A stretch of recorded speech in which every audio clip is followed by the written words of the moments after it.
Disclaimer: the following Boundless PodTrap episode contains strong opinions that some listeners may and will find offensive. If you cannot accept or respect others with a differing opinion from yours, then fuck off. Rolling sound.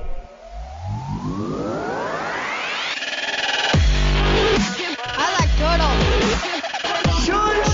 Alrighty. Let me see your war face. Now, y'all ain't planning on fucking these chickens, are you? Picture it. Sicily, 1920. Aren't we fucking funny? Streaming from the Midwest, right in the middle of the U.S. From Omaha, Nebraska, you're listening to the Boundless PodTrap, your entertainment podcast where we touch on all topics, from the crazy and absurd to the sacred and profane, and even the useless and unnecessary. The Boundless PodTrap knows no bounds. And now, here are your hosts.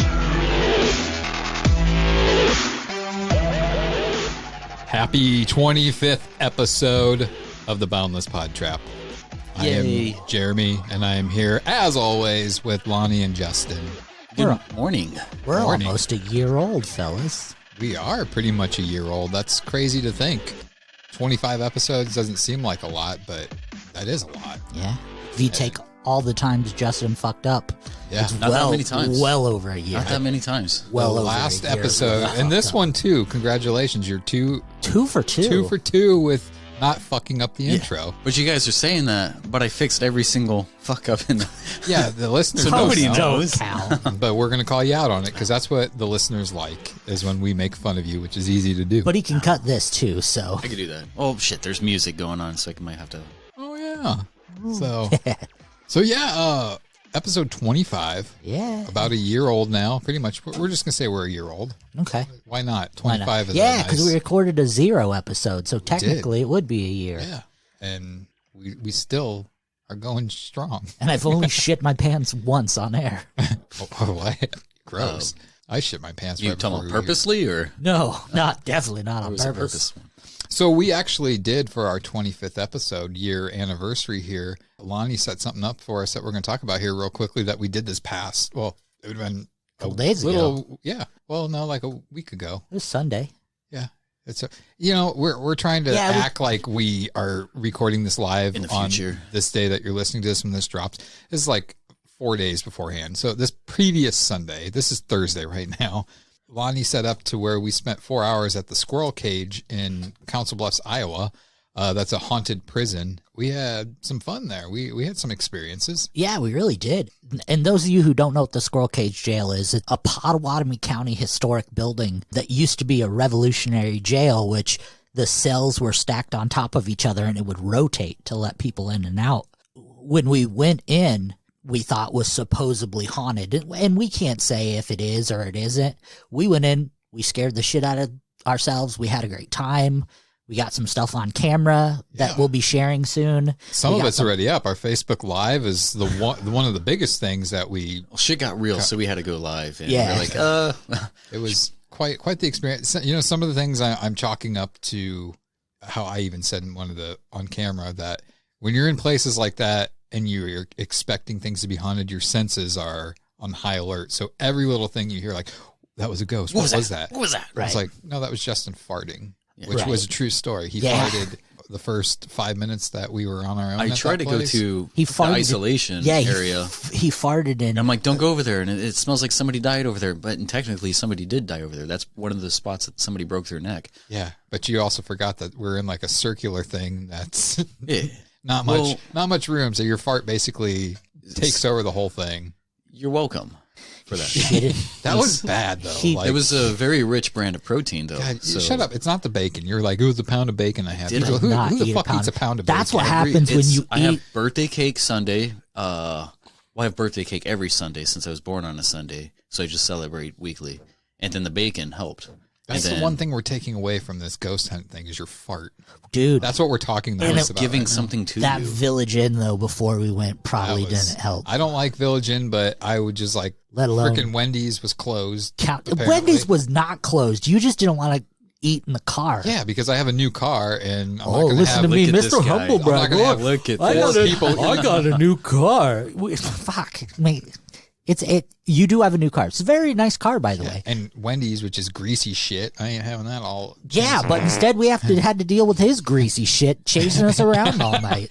It's like the worst level of Luigi's Mansion ever. Our waitress at Village Inn was apparently having like a stroke at one point. Oh, yeah. What did she say? She was like in the middle of taking out She's order. like, She "Oh, my started God." like, Oh she's my like, God. and then like put her like foot up on her leg, and I'm like, is she gonna pass out? You know, She's been on her feet all day. we so many people around to say, "Oh my God!" I just thought we were being too much of dickheads to even realize she was in peril. I don't know. It was just the fact that I ate at Village Inn, and it was a Village Inn on Broadway Street in Council Bluffs. I don't know what I was thinking. I mean, I survived so Yeah. far. Well, we had that, and or that the... was the second scariest thing we did. That No, night. that was the first thing. What was the Chinese restaurant like? Oh, China buffet. Yeah, they had the like Chinese- Would you say 110 health code violations in that place. we should have tried it? It would have been yeah. Well, we could do that for episode 30. Yeah. Maybe. Maybe. But all in all, the night Jeremy's was stomach is... He's gone. yeah. But all in all, the night was pretty fun. We let ourselves be scared, but we did catch some stuff we can't explain. Like we logically thought through a lot of the things that happened, but there was a bunch of shit that we just could not do. Well, and I physically felt something too. Yeah. Like that one, when we split up, we went 2 and 2, Lonnie and I went together, and we were in the upstairs, which was supposed to be the most activity. It's like a finger, in his butt. Yeah. No, Lonnie heard some whispering, and then I heard it, which I sometimes think, like, if you wouldn't have told me that you heard whispering, would I have heard it? Maybe. But he went into one of the bedrooms, and right when he walked in the room, it felt like a finger went right up into my armpit, like it was trying to lift me up in the air. And then once he came out, it stopped. And I had him go back in to see if it happened again. It didn't. So I don't know how to explain that. Maybe I was having a stroke. I don't know. Stroke, yeah. But left side? that's really... Yeah. Yeah, it would have been the left side. That place also had the world's largest glory hole I'd ever seen. It was about probably 4.5 feet off the ground. So You have to keep in mind that the floor on the other side of the wall was not the same. yeah, So that's scary. Handstand glory holes. But yeah, no, that really makes me. I think we should start going to like haunted places like that more absolutely. often. That was fun. Be a little bit more prepared with the cameras, the video cameras. I think that's the thing about this is I blame the person we got the cameras from. So we're gonna release video eventually, just like a highlight package. Not that there's much to it, but there's probably more entertainment on the Facebook Live if you go to the Boundless PodTrap Facebook page. Right. But yeah, we'll have to be a little bit more prepared with better equipment. And yeah, so empty stomachs. And So- we did take a special guest with us too. we did. You guys will have to watch to see who that guest is when it comes out. We'll give you a hint. It's the star of the first Shorty Films movie that's going to be coming out here. We still don't have a date on it yet? No, but it's getting closer because the composer just contacted me today. Nice. Excitement. Talk to me. Touch base with me. Off air. Off camera? Off camera. Air. But yeah. Saying that though, we do have a very special guest in studio We do, tonight. and it has to do with well, he's a friend of mine first. I've known him for Wow. what? Wow. So he can't be our friends now? I think we discovered this, like it's been 23 years since I've known this guy. Sorry. He's one of the stars of the movie I did a few years ago, Unemployed. He was here on our other podcast a few weeks ago, and we said we wanted to have him on this one so we could talk more everything besides just movie. Plus, he's kind of cute. So. He never left. I just stood outside the window until you let me in for another one. So. I'm sorry. But we got Jon Marshall here. John. Hey, John. You just got back from Colorado. You checked something off your bucket list. Yeah, for my birthday this weekend. We went to Colorado. So. Oh, happy birthday. I meant to text you on Sunday, but thanks, I had to work all day. It sucked. No, I get that. I got nothing but work coming up this weekend. But yeah, it was a good time. We did some Denver. We did some Fort Collins. We did some Estes Park. So a little bit of everything in a couple of days. So. Did you see John Denver? I did not. Aw. But I did see a lot of people that were very Rocky Mountain high. Oh, I'm sure. And I don't know what it is up there, but they grow the stupidest mustaches in Denver. I literally want the to drugs. punch some people. It's the legalization out there. Yeah, I remember when I went out there about 5 years ago to record some stuff with Vince Russo. and we stayed at a hotel. Man, like people just outside the hotel just smoking marijuana like cigarettes, and I had to get new pillowcase because it just reeked of it. And we had a guy who was he smoked all the pots, all of them. I think I probably know which one. No. Oh, no? It's our friend Ryan. Oh. No, Shane was actually very behaved. I wasn't. Brian? Yes. Brian did a decent amount of those. He was always in the back seat with Ryan, so who knows? Oh. But it was I was telling them, it's honestly kind of impressive how much pot he smoked. Like, no human should actually have had that much pot in his system, but here we are. How much would you say went into that, price-wise? Price-wise? Yeah. He spent over $800 on Gone in a weekend? Whoa. And we only went to 3 dispensaries. Jeez. And how much was that? Like 800, like what would you guess was the... I don't know. He hit his limit every day, and I think his limit was like, I remember what they said the limit was, like 7 grams or something like that. So, he had, a lot of weed. And it's probably gone. You got back. When did you get back? Yesterday? Got back yesterday, last night. No, he still had a whole... That's what you think. Yeah. It was... Well, happy late birthday. Thank you. Well, whose birthday is, whose birthday it is today, who he kind of reminds me of? Eminem? No. Well, it's Which, by the way, I heard that little side comment a couple episodes ago. You son of a Today's Cher's birthday. You're not wrong. But he doesn't remind me of Cher. And Busta Rhymes, but he always reminded me of like Road Dogg. It's Road Dogg's birthday today. What?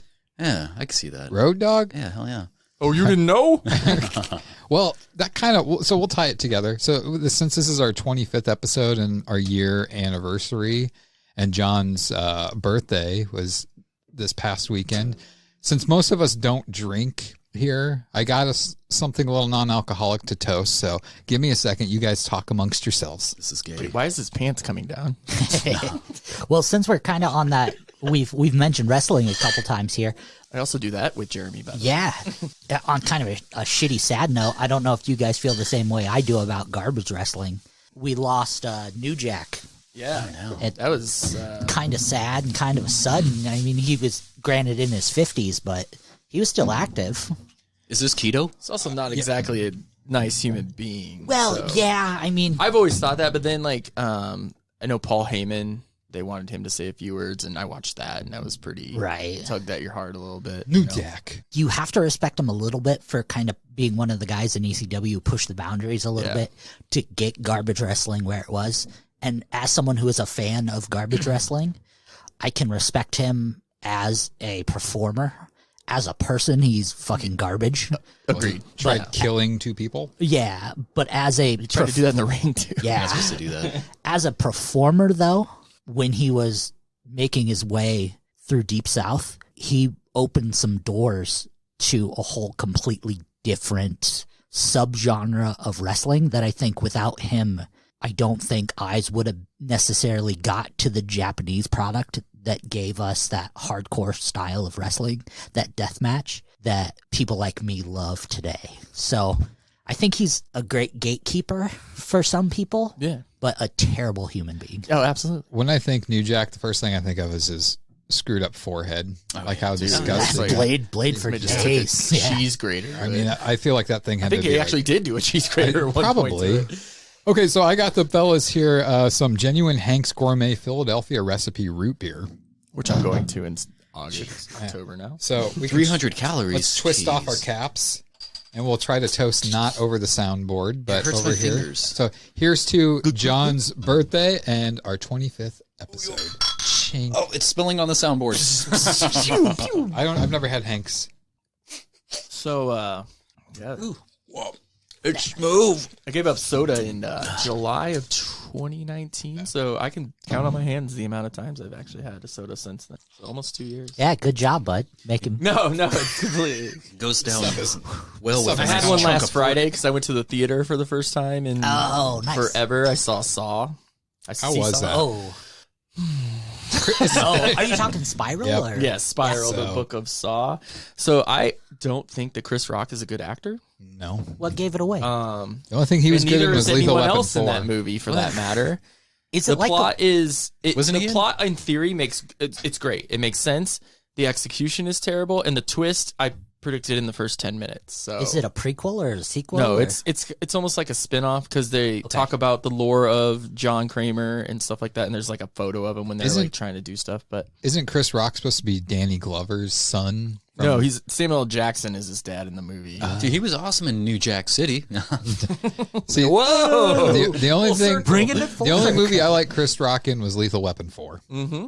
And I think that which is one of the funniest movies I've ever seen in my life. Fits to his loudness that he is. And he was trying to be serious this whole time because like his, people around him are dying and his dad's missing and stuff like that, and he's just like, I could not take him seriously at all. See, that's why I'm not a fan of comedic actors and actresses trying to be serious when they're known for being a comedian. Right. It's when fucking Jim Carrey did it in like The Number 23, right? Or even Sunshine for I the feel like that Spotless movie gets Mind. brought up in almost every podcast we do. I know. 23 times. 20, yeah. We missed it in the first 2.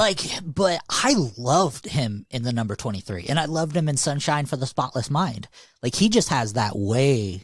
I think he transitions really well. It's kind of weird to bring up half of that. Jim Carrey because I was just talking to somebody at work today about how I think The Cable Guy is probably one of the funniest. It's the funniest Jim Carrey movie. 100%. And it's probably yeah, such a good movie. I need to watch that. So Cable Guy.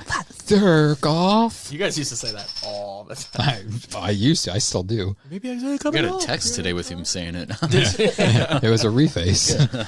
So, all right. So, with John being our special host, he gets to pick the majority of our topics tonight. So, he picked 2 topics that we're going to do first. And then our main topic tonight is we're going to talk about the movie Unemployed, go a little bit, tell some stories that we remember. Pulled it straight off the wall. Lonnie can, since unfortunately we didn't know Lonnie at the time, if he has questions about things, he has seen the movie. But I do think that before we get started, I think we had mentioned this on the BPT movie review podcast, a story about one of the first couple days that we lived together, John. I love this. God, I knew. I made a mention that this was probably my favorite memory of his. All right. So take it away. Boys and girls, sit down, get cozy. So not as cozy as I was. So this might be my sister Stacy's first time hearing this. Hi, Stacy. You're welcome. So miss you. The house I grew up in. I'm mad at Stacy anyway. She didn't watch us live at the haunted house. I don't care if it was a school night. She's probably asleep. Her wedding. Yeah. Yeah. So anyways, so John moved into the house with me that I grew up in because my mom had moved out and moved in with a guy she had known. So it was, I don't even know how many nights you had been there. It had to have been like the first 2 or 3 nights. John had his room and I had my room.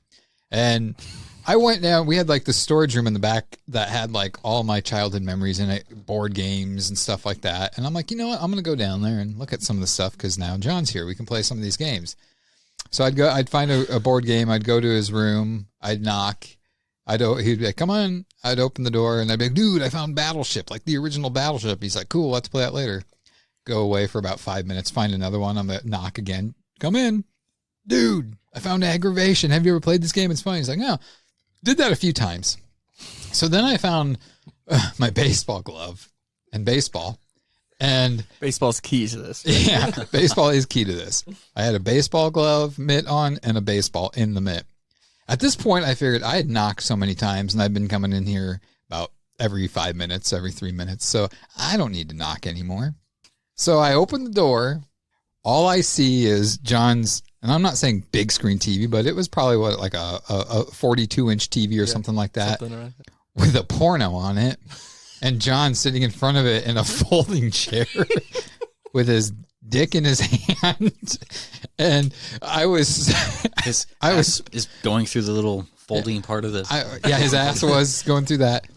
Okay, this is where does in that movie. This is where the baseball comes into thing. I have a baseball, but my intention was to go in there and be like, "Hey, you want to play catch later on?" I was so thrown off by what was in front of me right now that I said, "Hey, man, you want to play darts later?" It was more like, "You want to play darts?" And John, you can't see, but he never turned fully around to look at me. He never moved his body. He just turned his head to the side and was kind of looking at me out of the corner of his eyes.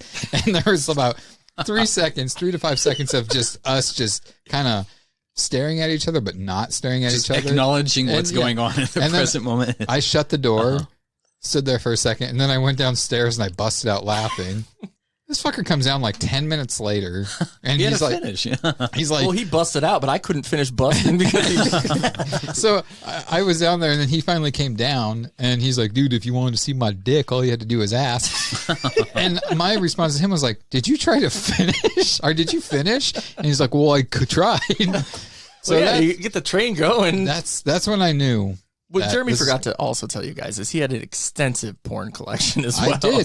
So I had a lot of people. Why are you He showed me those first. Yeah. So I had like a crate of it, and it was, the majority of it was not, it was given to me. And I can actually tell if Stacy's listening, like one of her exes gave me a large amount of those DVDs because he thought that, I'm with your sister now. I don't need all these. So he gave them to me. So a lot of it was, hand-me-downs. But yeah, it was hand-me-down porn is still good porn. But I just remember John was like, it was like works all the same. He knew where the crate was full of it, the tote, and it was like Blockbuster. Yeah, you already filled his list up. You showed him that, and then you went Battleship. Let's do one thing first. He would take like 5 of them at a time, and next week he'd bring them back and take 5 more. Yeah. Actually, I threw that whole tote away when I moved. Yeah, we have the internet now. Do you feel like the porn cheated on you or something? Like, I just didn't want to move it in the move to like the apartment I was going to. Some trash guy was probably like, this was like a 32-gallon tote. So VHS tapes. I think I watched DVDs. I mean, that's kind of where the whole John's porn tote and unemployed came from. Was that bit. So anyways, what's your first topic, John? So you fucking pervert. You're the pervert that tried to look. You wrote him as a chronic masturbator. I'll tell you what, one incident. It's probably a good thing that my sister Jamie doesn't listen to this because that was her room. That's right. She did that in. Some of the thoughts were her too. All right, that was our host, John.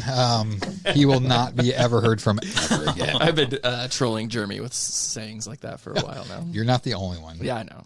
Anyways, topic. Stacey's pretty good looking too. I'm glad you played that. Not the. Anyway, I wanted to talk about a topic that I talk a lot about. I don't know why I think about it as much as I do, but it's that, proverbial question, what would you do with 3 wishes? You find a genie. We're going Aladdin rules here. Can't wish for more wishes. Can't wish for bring people back from the dead. Can't wish to fall in love. You don't like doing it. That was my terrible impression. But anyway. I thought that was your Lonnie impression. It is my Lonnie impression. Wow. It's going to be one of those nights. All right. What desires do you guys have? Are you selfish? Are you, giving? Like, kind of depends on what your wishes are. You a little bit of each, kind of thing? It's kind of weird. Like, the things you're saying are just with what I wrote down here. Let's start off with you then. So I said the easiest thing to do is to wish for unlimited wishes, but that wouldn't make this any fun. Right. So my first one that I have, and I'm just going to read this verbatim. The most selfish wish would be to have perfect health because with all my health problems, it sometimes affects things I want to do that helps others. So I would wish for perfect health for me just because there really are so many things that I want to do with you, yeah. And I can't because, some days my health is just kicks my ass and it affects my mood sometimes. So if I was healthy, I mean, the amount of movies that I'd put out there, the amount of things that I would do on top of all the things I do already, and things would get done a lot quicker too. And I think that some people don't realize that too. Sometimes it takes me longer with things, mostly because I don't want to settle for garbage, but a lot of it has to do too with like health issues. And so that's why it takes a little bit more time. So that's my first wish. Did you have something? I could see that, like that time me, you, and Amanda went to Worlds of Fun. And yeah. There was certain things you couldn't ride. Like you couldn't do bumper cars. You couldn't do a couple other things, so. It affects my living too. Right. And so when I almost knew that was going to be one of your wishes. So I'm glad that it's on there. I feel like I know you. You do. Connecting. All right. You two, I don't fucking have a clue. That's for the best. So for my second wish, I would want to be able to see what people are thinking. And I think that this would make decisions easier because it's like if I wanted to approach you, John, about something, but I didn't know how you'd feel about it, and if I said it and it just rubbed you the wrong way, then it starts like some kind of friction between us or an argument.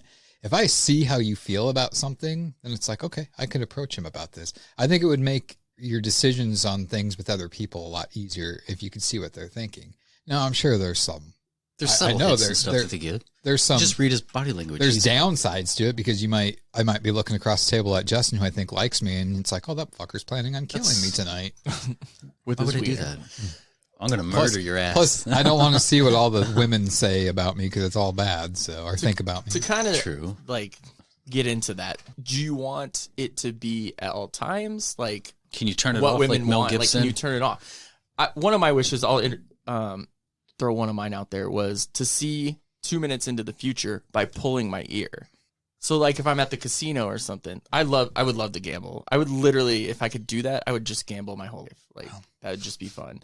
I don't saying that's like a final wish. That's just something I think about. But like, could you pull your ear to hear somebody's thoughts? Is that what it?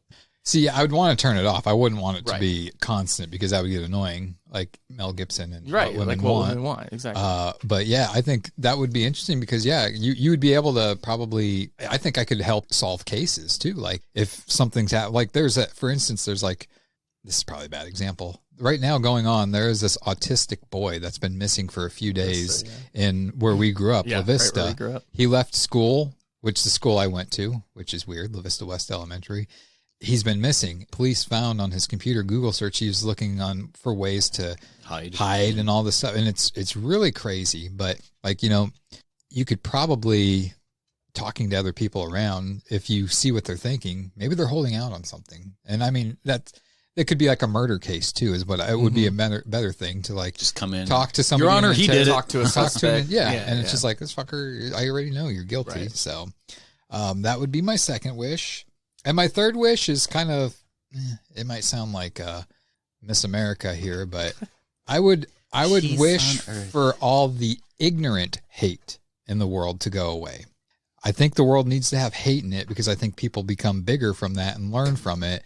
But when I say ignorant, I'm talking about the racism and a lot of the shit that goes on nowadays, with the BLM and all that stuff. Like there's causes out there and there's ways to go about it. But this day and age with the social media and everything like that, it makes people a lot more ignorant and, they tear people down and for no reason, just because they have a differing view than you do. So I would want all the ignorant hate to be gone in this world, especially on the social media too, because you don't have to deal with the consequences of what you say to somebody. And most of it's just for attention and not for the cause. Exactly, anyway, so. That's also true. And I mean, and that's I'm guilt. Like I don't think I've ever been like really ignorant with things, but it's just like I've been negative and I've held back lately. Like if you notice people on my Facebook that are friends with me, I don't vent as much. I don't really post as much as I do because it's like I'm trying to be a better person when it comes to that way. Just because I know I feel this way about something and somebody else doesn't. And a lot of times I don't throw it on other people's faces, but it's just like they throw it in my face because, I may have this opinion on it and it differs from them. And it's like, dude, we can have differing opinions. It's like some people, like when you say something, like if you just say something on your Facebook, they feel like they're being targeted. It's like, first of all, most of it's a projection anyways. Yeah. It starts with that. Like, I don't know. I also hate people apologizing for somebody else. Like, oh, hey, or being offended. Hey, that you shouldn't say it. That person's going to get offended. That person's like, no, I'm not. Stop being offended for me. Exactly. That builds the cause even, or I don't know if I want to say the cause, but the negativity around it even tenfold. Yeah. It's like it's not helping them at all. Like they're fine. They're content with how they are, I guess. Yeah. So everybody stop being offended for other people. Yes. That's fucked up. You can't say that. I want to apologize for everybody that's... I'm afraid to hear Lonnie's wishes. Why? Because of the type of person you are. Wow. Wow. I want to get all hate to I've go been away. on both versions. That's why I said that. Shows. This one's pretty fucking hostile. Jesus. You guys didn't even hear what they were talking about before we went on air. Would you put in this? Yeah. Where are you making us drink? This is making me burp like crazy. Tom Hanks juice. It's actually better after eating one of these donut holes. Gonna get a Hanks. I will shout out to Hank's Gourmet Root Beer because they do have a cherry one. I was going to get the really different ones, but I figured we'd all get the same one. I haven't had a root beer in a while. I haven't had like a soda and I guess more I of a cream soda. More of a anyways, a cream pop myself. Get a Hank's root beer to the fucking face. I wish for root beer right now. Done. There it is. All right. Well, since you so graciously called me out, I'll give you my 3 wishes. To kill Jeremy. Oh, no. Wish These number, don't are good. wish number 1. Okay, so mine take a little bit of explanation. So my first wish is I wish for 5 more minutes. And how that is best explained is going through your life, you never know when the end is the end. You don't know when, like, this is going to be the last time you see somebody or it's going to be the last thing you've ever said to somebody. I would love to get a notification or to get some kind of feeling where you automatically know and you just get 5 more minutes put into that. Did you get that from that country song? No, I actually have it tattooed on my arm. I've had it tattooed on me for years. And it's just something I abide by. Like, when you know it's going to be the end, just want 5 more minutes. Yeah. And because you never know when it's going to be the last time. Like, for example, my grandfather died in hospice care. I got to spend his last good time with him before he went in. And it just makes you think, well, if I had 5 more minutes with him when he was healthy, what would we do? And it's just that thing. Like, I wish everybody could get 5 more good minutes with someone they loved, or in the future. Like, you don't know when the last time you love someone or someone you hate, like, especially someone you hate, it's like, fuck you. Well, how many more fuck yous can you get in 5 minutes? I thought he was going to go a different way. Like, I know. forgive him or something there. Nope. I just got to Double pour fuck more you. salt on the wound. But again, I want you to have 5 more minutes so I can take him away. But it's just one of those things, like, just an indication that this is going to be the end or the last time. So you just get that 5 more minutes. I like that. I think a good It's lesson for very this sweet or fucked is up. everybody should treat every day. As And it's- every time they're with somebody, like, it's the last time they're going to be with them. Yeah. It reminds me of like those Buddhist sand paintings, the mandalas. They make this very intricate sand picture, and then they just smear it away. They dump it away. It's only supposed to last for that moment.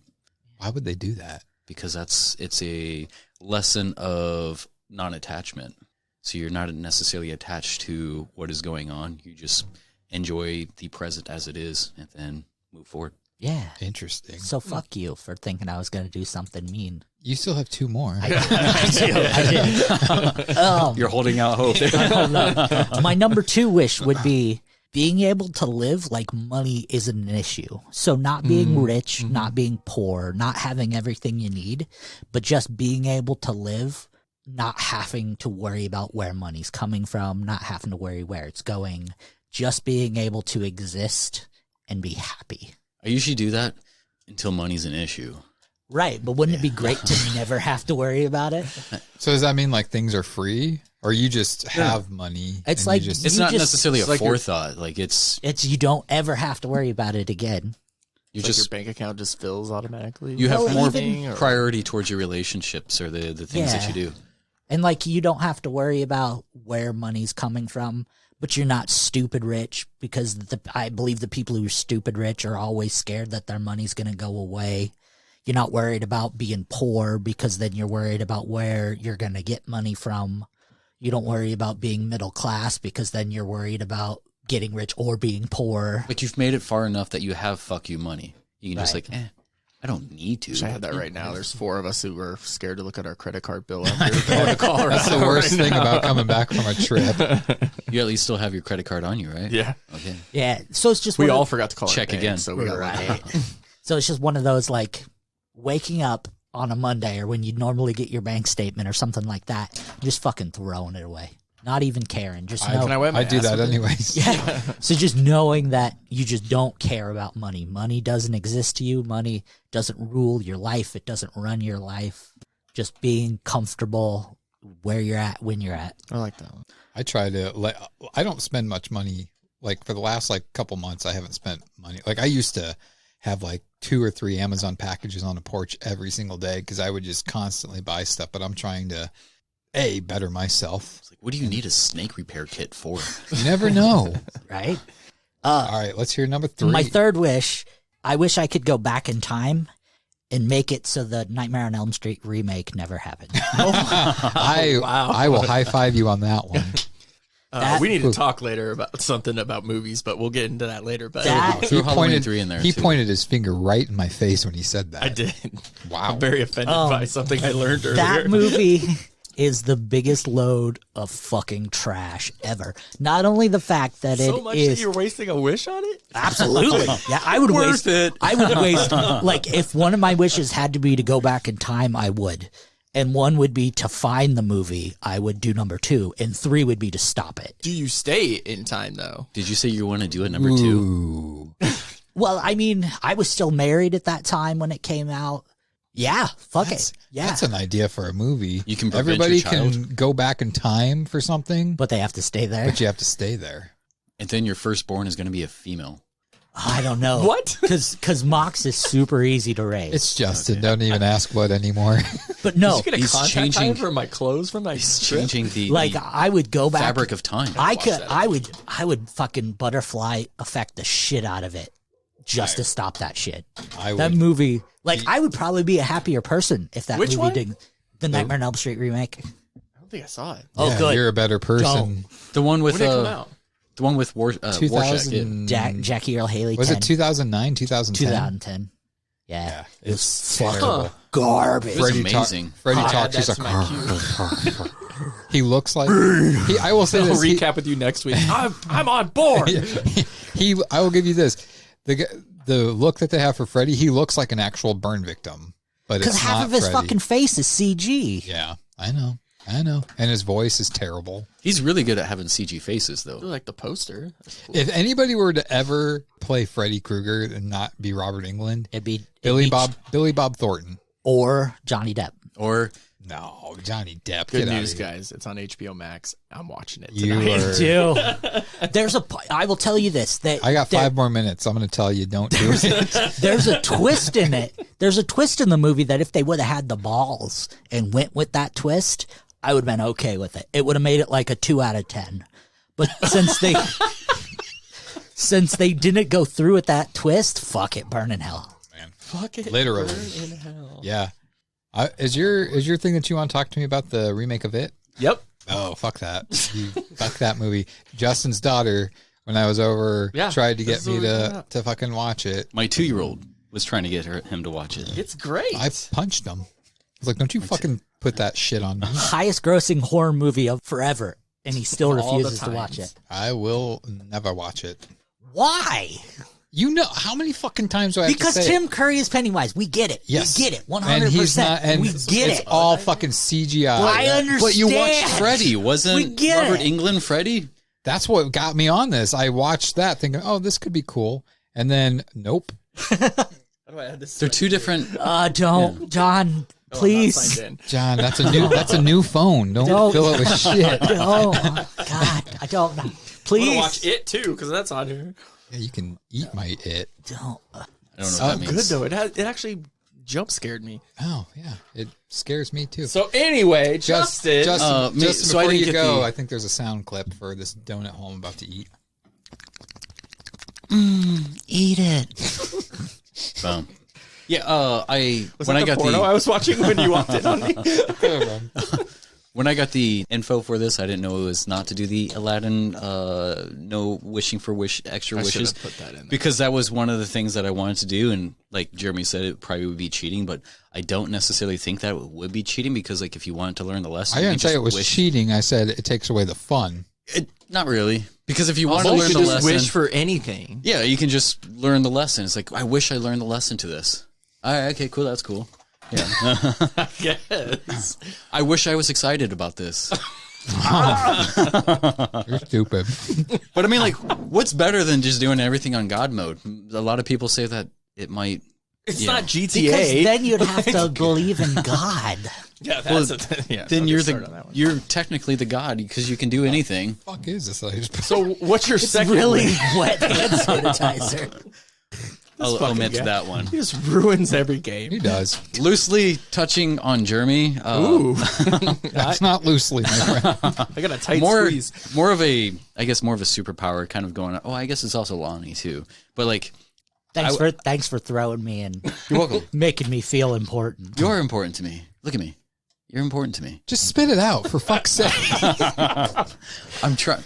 Lonnie needs. I need this. He needs human Justin would contact. hurry I need this. There's going to be lots of time I'm ignored in this episode, so I need this. So no, I more don't of a want superpower. 5 more minutes with Justin. No, you're going to take Let over this his happen. post for this one because you're Come going on. to ask us. Why can't you all give the our time. love a chance?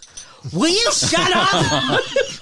No, I wish I had one. I wish I had the ability to control time, like not necessarily like stopping and starting it, but like controlling in and outside of it. So if I wanted to change something, or if like you ask me a question, and like if I'm on Jeopardy or something, it's like, what is this? And it's like I can stop it, research it, Like Zach Morris? boom. Yeah. Did he do that? Yeah. All right. go, time out. Quick, like timeout. Quick- Everybody would Oh, freeze. okay. Quick Yeah. pause. What and do this though, but I don't want to.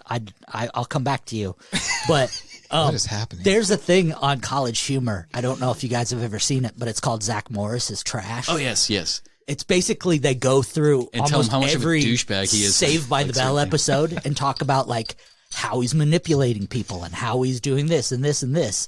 Well, yeah, he admitted he was manipulating people on that show. And it's just like how bad of a person he is for doing exactly what he did in the episode. It's fucking fantastic. It's I love pretty it. entertaining. But yeah, so like if I would have fallen I didn't off, give you permission to talk I'm again. just doing it. It's still my time. I'm taking Okay, my time go. back. Cheers. Time restart. for There me. will not be an episode 26. We're already on episode 26. It's been so long. And we're on Justin's first fucking wish. It's like 1.5, sorry, man. I love you. No, but sticky. so like if I were to jump off of something and like right before moment of impact, I can stop it, you know, and disrupting the velocity and just like step down in time, and then I'm good. So I do like that. Like if you guys were I'm not pissing me shitting off on like it. this, I could just stop time, put my finger in your guys' butts, and How would then that be different than? Yeah, you don't What need do to you do? stop time. well, I wouldn't be able to enjoy it if you stopped it. so that's why I would frozen. stop it. Oh, Kind of like Click. That was I kind thought you were going to say something else. that movie is sad. It is sad. I- But yeah, and that's kind of fucking the life downfall went of by. this. Because Yeah. if I would have done that, I probably would have aged faster than everybody else. You do Yeah, look do pretty you rough. age faster now? If everybody else is frozen from time, but you're still acting within the Yeah. non-time, you're still aging. That's It's still the time for fine you. print I would need to read on that wish. Worth it. Maybe. I'm not saying you're wrong. I'm on board with that. Yeah. I guess another thing I would do, firmly touching on Lonnie. Okay, look around the room first. Ow. Or I guess it's also Jeremy too. They both kind of like. What did you say? The See, you I've weren't said- even paying I've attention. said a lot of things in my life, so you got to be a little bit more. well, not being douches and stuff like that. If people, That's never one of my first, I one of never my said anything about douches. I said ignorant hate. same thing. That's what douche is. If you look douche, ignorant behavior. Oh. Yeah. But if people would utilize more critical thinking See what we and put their up with every approaches. fucking week. Oh, I hear it. I listen. I'm just Why you kidding. gotta break my balls? Breaking But- balls. Yeah, no, if people would have utilized critical thinking in most any approach they take, they don't just react on ignorant reactions. They're not thinking about things, and most things are people assuming or projecting what they think of you, and they won't give you the chance to explain your position. It's like you go a lot farther, and that was one of my New Year's resolution is critical thinking, and I'm going to probably revert back to that throughout a lot of these episodes. But yeah, and my last wish would be if there was like a rule or something I can change. Drivers, because drivers, man, those are what piss me off. Like if we had like spikes at red lights, if like once the red light hit, spikes come up. That way, those motherfuckers who are always plowing through the red lights and making people's other people's lives in danger, it's like they just flatten That's their a tires. wish. And, hell yeah. However, if there are spikes and they are driving over them, they will just get out of control and like crash into like a building or something. That's what he wants. That's fine. All right. It's fine. That's It's for the. They So would wait, have to pay that would for be that. that would be for when it turns red. The spikes come up. Do you know how many people blow a red light seconds I don't after think- it's already I get turned blown I red? don't think you need to waste a wish on this. I think you I just need to do. go to Mayor Gene Stothard and just suggest this. Right, your governor. You Yeah. might be able to get it to happen. Yeah. But it'd have to be on. It can't be at past the intersection. It'd have to be on the once because if you Yeah. do it over there, people turning or that. No, it would be like away right are at where they fucked. would There's stop. so many flaws in this wish. Well, yeah, I know. Crosswalks. It'll be on the crosswalks. And then the people have to This Pedestrians. This could be an interesting future topic that we do every so often is where one of us presents an idea and then we break down the realism and of what how it would happen. Yeah, basically. I see absolutely nothing wrong with this. All right, let's make it happen. Yeah, like I was on board with you until that one. So you've even disgusted John. Yeah, good going. Jesus, I at least made him feel something, right? And that's what matters. Oh, you guys are sitting next to each other. Well, so. You want to feel something? I do. You want a pickle? I'll get you a pickle.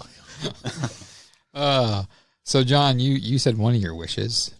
Yeah, well, that's what I would talk about. So the one I always pick, number one every time, is to speak and understand every language.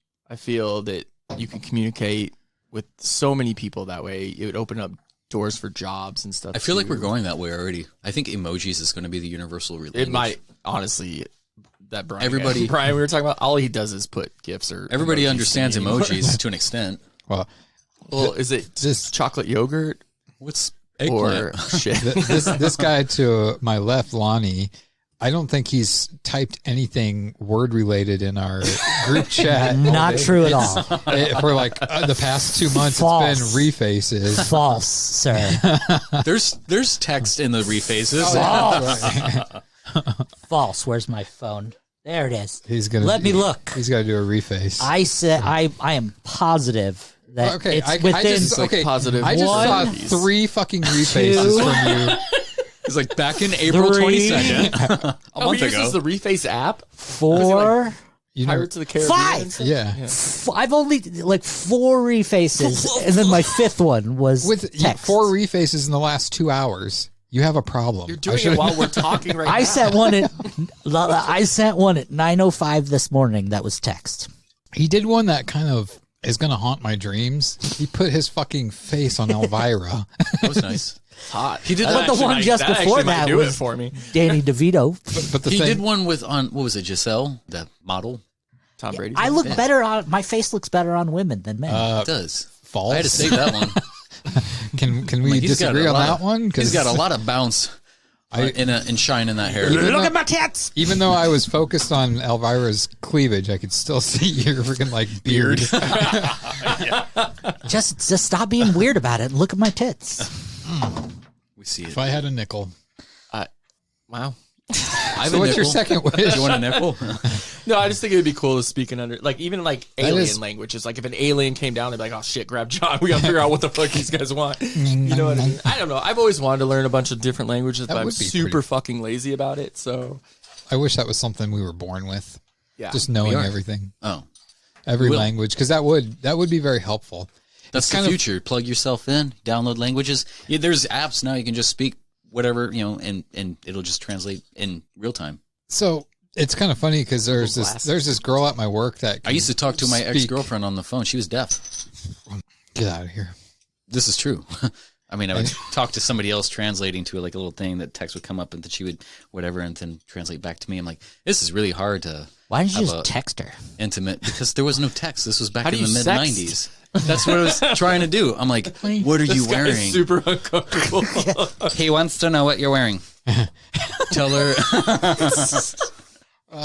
This girl I work with, she's fluent in Spanish, and I was helping her at the balloon count, and there was these 2 Spanish ladies that wanting balloons, and they were just talking in Spanish, and the girl goes to me, she's just like, they are making fun of us right now, and they don't realize. Oh, that happens a lot. Yeah, she's like, obviously they don't think that either of us speak Spanish, but she's like, I'll tell you later what they're saying about it. She's like, it's pretty bad, but I never did find out. But I just thought that would be kind of a cool thing with your wish to know, just play stupid, and then say something to them back in Spanish. Yeah. I do that. I know enough Spanish to know what somebody is saying to me. I don't really know enough to relay back, and but I had 2 guys the other day talking shit in Spanish at work, and I was like, I said something back to them. They're like, "Oh shit," like that. No. So before you get to your last wish that you have, we have a friend, you don't know him, Paco. Oh, we do. We the 3 of us, Lonnie, Justin, I have a friend, Paco. So okay, that's what I was going to ask you. So we and you both know a Paco. Do your impression of what Paco sounds like, because I did it for them and they kind of were like, no, but Well, I mean, you have to hear Paco to understand. just do it. No, like I have to hear it too. Like I can imitate really well, but I got some hot cock. he's gay too, so that's why Jeremy says the cock line, or he just likes cock too. We pranked. Speaking of, we'll get into that in the next topic. We'll just get into it in the next topic. Okay, it goes along with that story. But was that your last wish? Was it to go to the next topic? That's a great segue. And my last wish is kind of like yours, but I would include everyone I love too, like perfect health for me and everyone I love. Spikes on I just perfect didn't know health? if like something if that was cheating to wish it for multiple people. No, Aladdin rules. Except that motherfucker who tripped me in gym class. What? Nothing.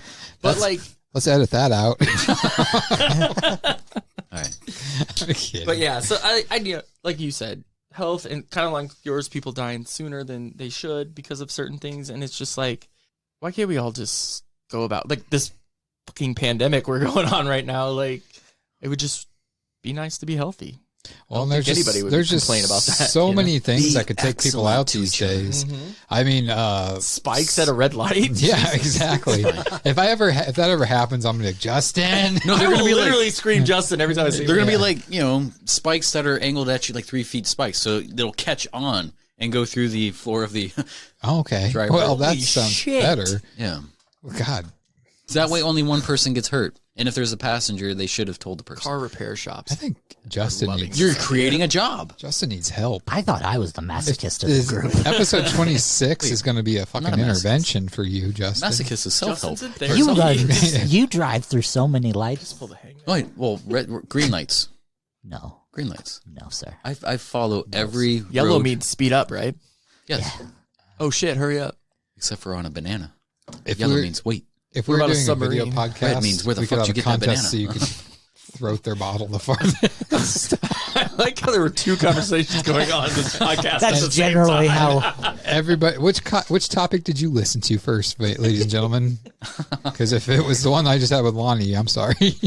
Hell, I don't even know where ours went. He's talking about bananas and white people. What? Exactly. I don't know what you were talking about red lights. What I said was, too bad we don't have the video cameras yet, because then we could all practice to see who can throw their bottle the deepest. Hey, we can have the viewers imagined by our gag reflex.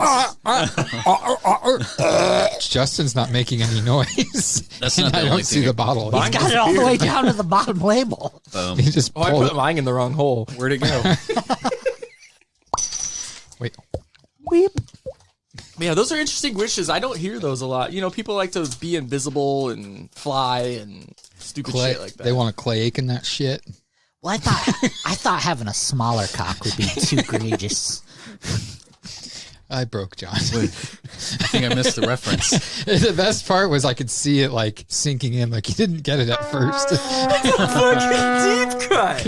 Like, get the fuck out of here. Clay Aiken. The football player? I was invisible. Do you remember when we would drive around and you got on the radio trying to get that James Blunt song, You're Beautiful? Yes. And you were like, you finally got on the air and you're just like, can you play that song? It's like, my life is brilliant. Whatever. I was like, could you play that new Muppet James singing. Blunt song? You're beautiful. And they were like, yeah, go on. Sure. Quit calling us. Sweet 98. Oh, fuck. Okay. Clay fucking Aiken. Get out of here. He was the runner-up, too, to Ruben Stutter. Oh, Clay Clay. Aiken's like, finally, somebody played a song on Spotify. I just got a text from him on our Boundless PodTrap page. He's our guest next week. Yes, I'll do it. I didn't ask you. Okay. Please. That got me. Love me. Jesus. All right. So what's the next topic? So the next topic is I want to talk about, because I know Jeremy and I have a lot of stories to tell, but I also want to know stuff that you guys have done as well. Was like your favorite pranks that either you've seen somebody do or that you've personally done. You can have as many as you want. I mean, obviously we got a time limit. Are we going to be incriminated at any John time? just looked at his wrist. Negative. That obviously doesn't have a watch on it.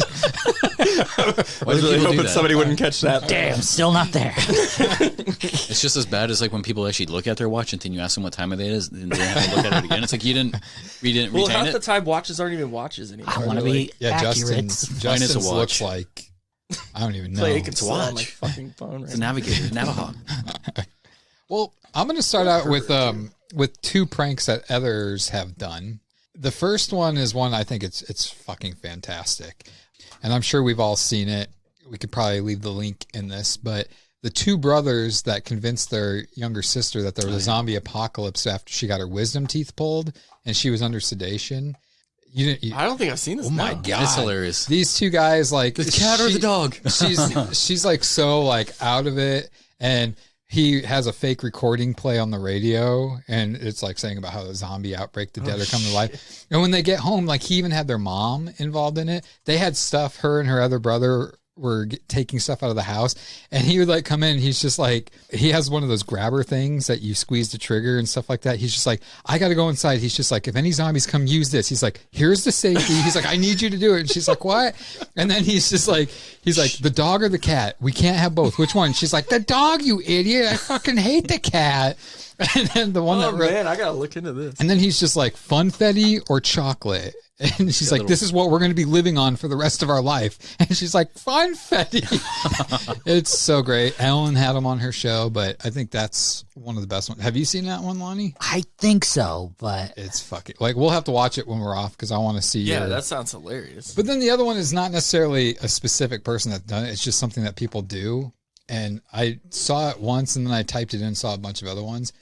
But it's when somebody goes up to somebody that's like in a deep sleep, and they have like a random thing like their shoe. And like if you're sleeping down, like, John, it's the phone. And the people just wake up and they grab the shoe and they're like, hello? And it's just like some of the most random things that they get people to like, and then they realize what it is. And they're just like, you fucker. Those are my two other ones. What about you guys? So I've got one that I love. Is a YouTube video called Farting with Attitude.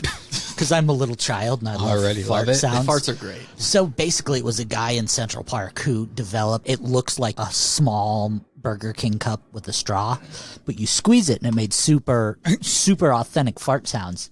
He'd keep it in his hoodie pocket. And in Central Park, people walk by and he would like jump up and flail his arms and then make fart noises. Or he'd like run by people and pirouette and make fart noises. It was just him doing stupid shit, but making super realistic fart sounds. And it's the funniest shit I've ever seen. It's like the size of a cup? Or? It's just, yeah, it's like half of a small soda can. Oh, Is it like the pooter? Yeah, like John. What's his name? La Toot or whatever it is. It's maybe, I don't know. I just always look at Farting with Attitude. And it's just little things like that. And there's like 4 or 5 of the videos, and they're funny as fuck. Like some of he'll just sit there and like count them down, and people will walk by, and it's just harmless fun. Oh yeah, I'm not really. Farts are great. Farts are always fun. I'm not really a big fan of pranking strangers in public. It's really not my favorite thing to do. All these that we're going to talk about. Like, like getting your friends, that's another thing. Like, I'd fucking prank my friends all day long. So most of the stuff that you see online nowadays are like setups. It's like, Right. why did this person automatically stop right here while, like recording? It's Right. Yeah. But my favorite prank we ever pulled of all time is when we were pretty young. I don't even think we were driving yet. I think 14. We had a friend. I'm going to leave his name out, but we lived in a super small town growing up at 100 people, 150 people at most. It's the first time his parents ever left him alone. What's his parents' name? Good try. That's pretty smooth. But his parents were, you're old enough now. We're not going to take you with us. Me and your father need a little vacation. They wanted to have sex, didn't they? A lot, yeah. A lot of sex. All the sex. As much sex as 2 people can have. So they're like, we're going to leave you for 2 weeks. Damn. So they left him a whole bunch of money. They left him the house. He wasn't old enough to drive. He just got the house, him and his sister. Wow. That's trust. Yeah. And we knew how much he liked to get freaked out. And he had mentioned... Define freaked out. Like... Scared. Shit yourself, scared. Freak me, baby. And we happened to watch New Nightmare. I don't know if you guys see or remember New Nightmare. Mm-hmm. There's a scene in that movie where they're getting fan mail, and it's just letters. And he's like, man, that freaked the shit out of me. So knowing his parents were gone and he was going to be by himself with his sister, and his sister is never there. She's kind of a hoe. That's why I don't want to mention names. Everybody knows her. Will you give me her number after this? Right? I verify. wouldn't. You have a better chance licking a trash cannon.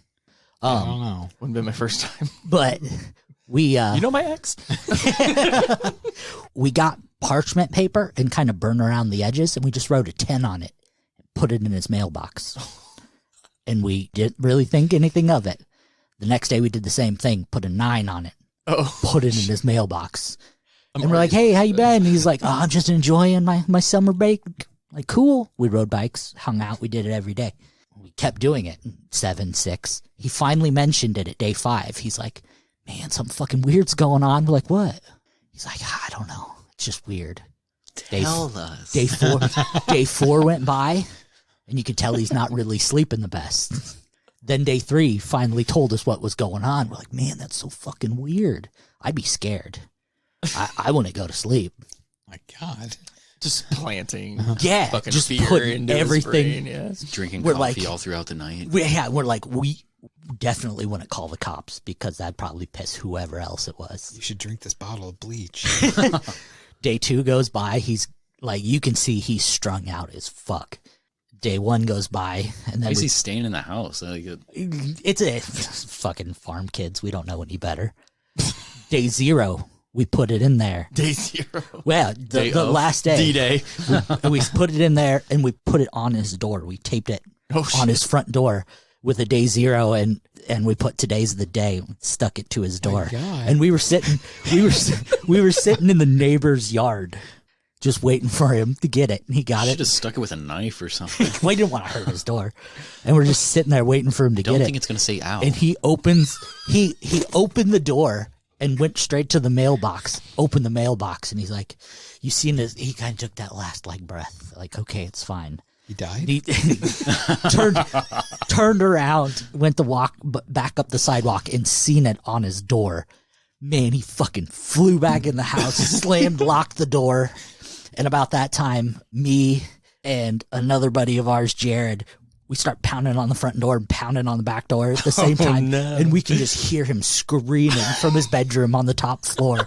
And we didn't stop. We were laughing our asses off as he's screaming from the top floor. He opened the door with a shotgun. That was And the now last Lonnie- we saw. But yeah, it took him about a month to forgive us, but yeah, it was worth it. God You damn. guys should have, when he went to the mailbox, snuck into the house. Yeah, put like Oh no. mud up the steps and stuff, and That's how sadistic I See, am. that's what's kind of scary about pranks nowadays is like people you don't know who's strapped with like a gun and stuff Oh like yeah. that. But back in the day, like 20 plus years ago, like we were just kids having fun. We thought it was a great that's idea. great. We went through with it. We should start a business to where people can hire us to scare their friend, like do elaborate scares and stuff like that to some of their friends. I bet you people would take advantage of that business. We can call it the Boundless Pod. Anyways, Scare. Yeah, Pod Boundless fright. Pods. pot fright. Scares are us. I had a few. I was actually just thinking about the stuff that I've Oh, I'm done. sorry. Was Lonnie done? Were you done? He looked at me. Whatever.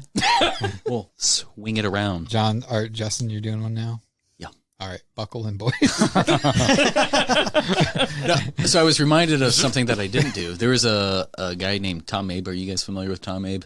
Should we be? I believe so. He's a pretty popular pranker, more so on like the telemarketer end. That's where he got his start on. No, see a because I'm crank in anchor? There was like this one where, because lately I've been getting telemarketer calls like up the ass, like 8 to 12 a day or so. It's like, oh my gosh. And they just use like masked numbers of like the local area. It's like, I know this isn't you. And it's like when they answer the phone, they're like, good morning, my name is Jonathan. And it's like, no, first off, it's not, but okay, no, I don't want to buy anything. My insurance is fine, whatever. But he used to prank telemarketers. And like one of the first ones I ever heard of him was some guy called and he's like, yeah, hello. And the guy's like, am I talking to Tom Abe? And he's like, yeah, you're actually calling a crime scene. Tom Abe was, unfortunately, he's not with us. And he's like, he was a raging homosexual. You wouldn't happen to be his gay lover would, you know, and like, I was like, I don't know what you're talking about and all this. Like, he's trying to get off the phone, but Tom Mabe is trying to keep the guy on the phone. He's like, don't you think about, you know, hanging up? Like, I know exactly where you guys are. I got authorities in the area. We're going to need you guys, you know, to come in for questioning. And wow. like his, That's awesome. I guess improv on the phone is just, it's up there. It's yeah.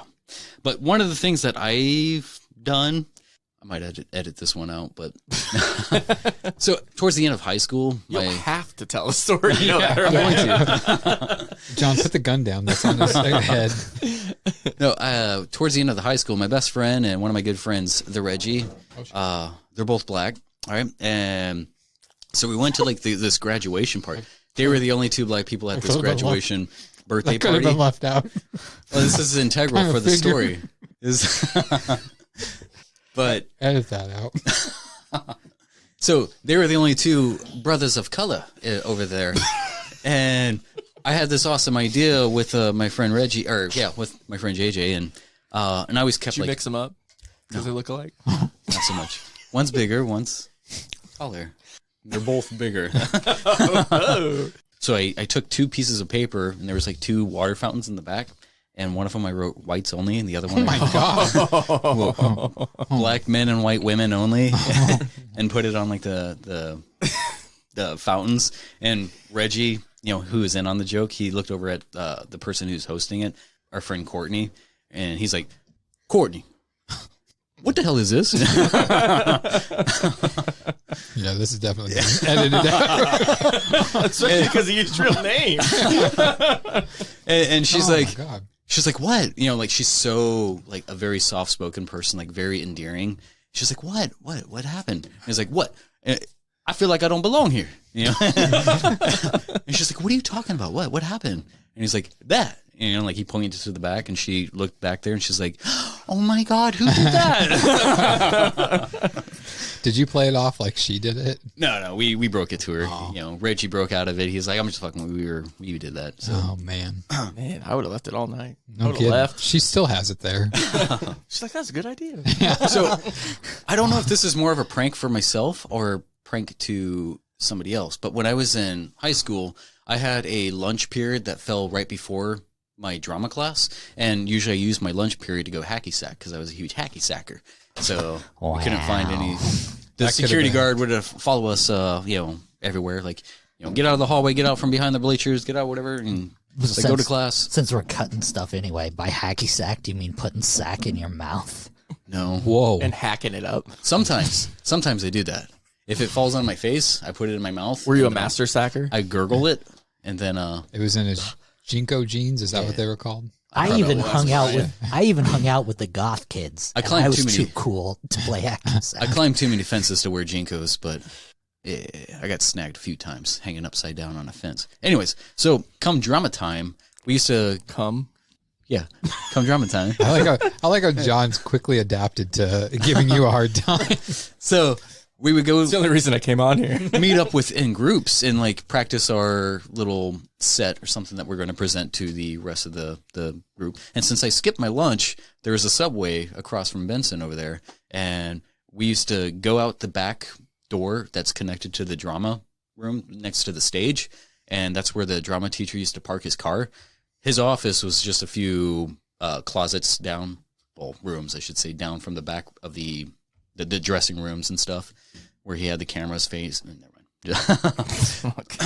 But we used to steal his keys and then steal his car, and then, you know, fill it up with gas and go to Subway and bring it back and then park it in the same spot. And it's like, he's probably getting to his car like, how the fuck do I have like so much gas?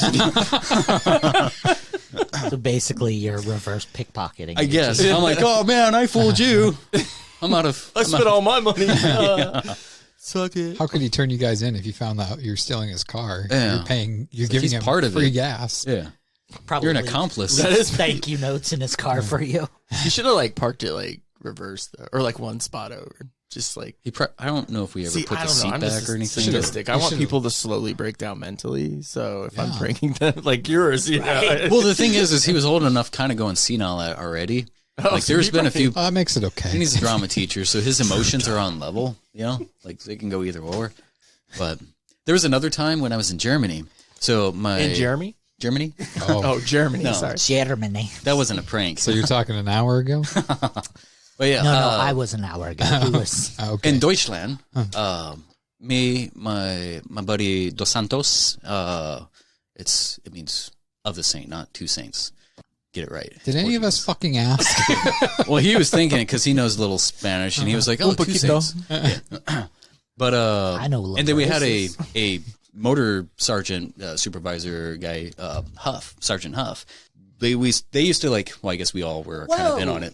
No, we used to prank each other's cars and stuff. So like our Sergeant Huff, like he had a sunroof, and we used to break into each other's cars and then like move it down the block or moving it into the street when the German like trash people come to collect. They're like, we can't get by, your guys' car, and our sergeant would be like, what the fuck, Dos Santos and Lance and Dos Sekis? Not so much. So there was another time where we had like a whole bunch of shredded paper that we had to get rid of. And since our sergeant, he had an open sunroof, we took like 4 or 5 bags of shredded paper and dumped it into his car. He's such a bitch. I would be so annoyed. Oh my God. It was a good time. The only thing worse would have been if you dumped glitter. Like, fuck. I don't think he would have. Yeah, he would probably spanked us for that. Ooh. Yeah. Well, then in that case. What was his name, Huff? What about you, John? I'll start with other people's. I don't know how you guys feel about Impractical Jokers. Love it. Love that show. Super funny. One of the skits I've laughed. I mean, I laugh constantly at that show, but the one of the ones that made me laugh the most is when they're in like a Blimpie or a Subway, and they're making people sandwiches, and they're like, smash it down, so they're like slamming the bread down, and then they like drop an elbow on the sandwich. Hulk Hoagie? Yeah, the Hulk Hoagie. I like that one when they have Joe just randomly shout out in that same one, this isn't real life. You ever see the one where they throw the chicken tender at that guy and he gets so I want to know who threw this chicken. Oh my God, that show. Joe is Joseph Best on that show. He doesn't care. He's me. He doesn't. He tones himself down. Yeah, I could see him definitely being you. He tones himself down because it would be unfair because he would not say no to anything. No, he doesn't. But he has to make it fair to the other guys. Right. That's how you guys were with me. You get me to I'm your Joe. I know. Basically. I'd get you to get on the hood of your car and hiss at ongoing or people running the. So the apartments I lived in, say, just sell it. People, he would come over every Monday night to watch Monday Night Raw wrestling, and when he would leave, it's dark out, and there was like a trail nearby, and people would be running kind of where the cars would park in the street. So I'd have him every time he'd leave get on the hood of his car on all fours, and as people would run by, and I mean they're within like 5-6 feet of him, he would just be like. And like hiss at them, and it's like it was so funny to watch people because we were up on the porch watching, and people were like, some people would cross the street just to get away from him. Oh, so the one I want to bring up is, do you remember when Oakview Mall had the karaoke hut in the middle? Which I think I do because I was with you many times. Starbucks. Yeah. And those girls were there, and you're like, hey, go talk to those girls or whatever. And I went over, and I was talking to these girls like normal or whatever while somebody's doing their... So the karaoke hut, let me explain that first. You go in, and you could record your own song on a CD and then buy that CD. To a popular song. Yeah, to a popular song. I mean, you had like a list of certain songs or whatever. But So I'm talking to these girls or whatever, and then it's their turn to go in. And so they go in, and I just kind of mosey on in with it. And the guy's like, whoa, hold on, not you. And they're like, oh, no, he can come in. I'm like, oh, all right. And I look over because it's a window, so you can see out of the hut. And I just see the guy's like, oh, God, what the? He's going in there? Like, what the hell? I wasn't really surprised. I'm like, hey, John. I think I vaguely... Is that just like a 10 by 10 room? It was a hut right where the Starbucks is now, or the scooters or whatever, right in front of... Because there used to be the fountain there. Like a little soundproof. By the elevator. Yeah. Okay, I vaguely remember that. Yep. And so what I didn't know... Well, I didn't know two things. One, I didn't know their song choice. And I'll get to the second part that I didn't know in a second. But their song choice was No Scrubs by TLC. And I was like, the fuck am I going to do to No Scrubs? These are a bunch of females for it. So the song starts going and the girls are singing and whatever. And I'm just their hype man in the background. I'm like, yeah, we don't want no scrubs. Yeah, hanging out your best friends, right? Just stuff like that. I look through the window and I see the guy's dying. I didn't know the guy turned the outside speakers on. And so the whole mall is basically hearing me hype up. I wish we bought that. We should have bought that So CD. the girls were like, you know how girls are like, especially if you go to a karaoke bar, drunk girls, they just giggle and they're not singing. They're just like yelling. Yeah. That's what these girls are doing. They're just like, I don't want no scrubs. And then you hear John like, no scrubs. Like, what the fuck? Oh, God. So much fun. But we always were doing things in the mall. Like, the funny thing is we've done a bunch of stuff in the mall, and I've never been kicked out, but you guys always get kicked out when I'm not there. Yeah, we would always we'd split up in groups of 2, and we'd see who could get kicked out the fastest by doing the stupidest thing. And I think Michael Samuelson and I won.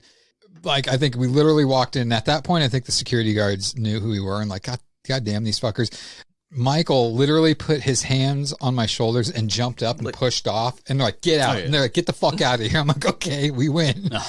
But this isn't on my list. It just makes me think of something. And I don't think you know the full extent of this. I don't even know if you were there. But John and I's friend, Brian, in his mom's backyard, there was a shed.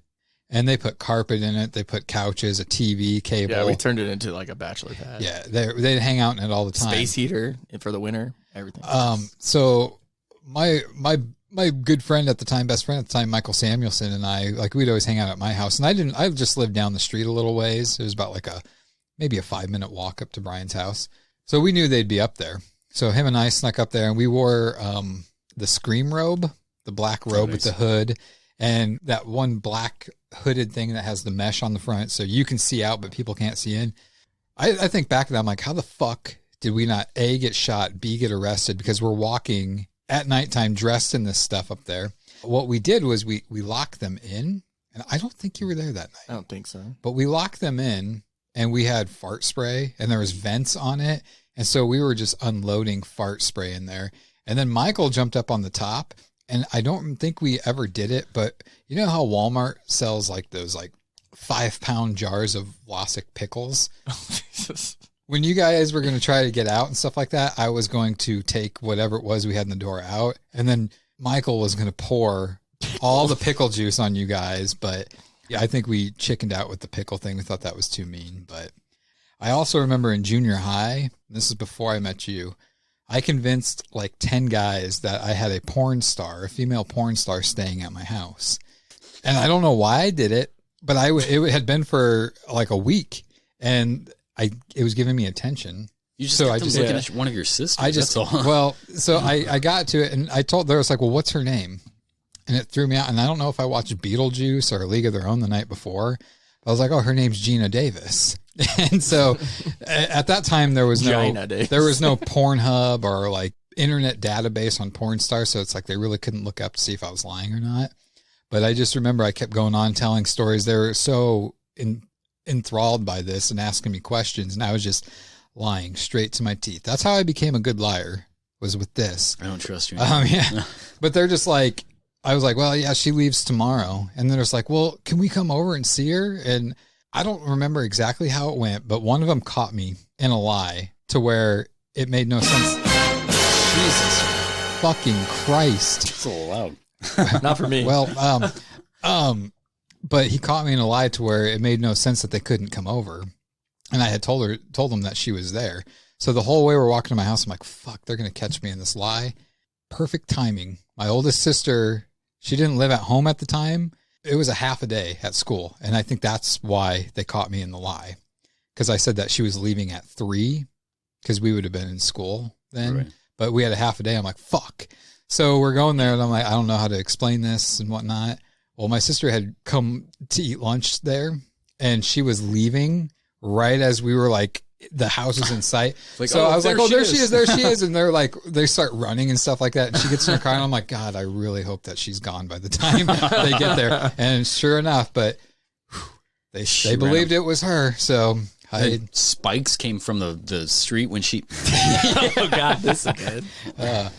I think you should tell the story about Paco in your phone call. Yeah, I got a couple more. We'll do Paco then. So I used to work with this gay Mexican guy named Paco. If you haven't got that information from what we've said so far, And we had another cook in the kitchen named Tiffany. Tiffany, who was a little bit of an alcoholic, so I knew she was going to be drunk. So we called her. What time was that? Like 1:30 in the morning or something? So she's a lesbian. Yeah. We were in Austin, Texas for a Nebraska-Texas Longhorn football game. Yeah.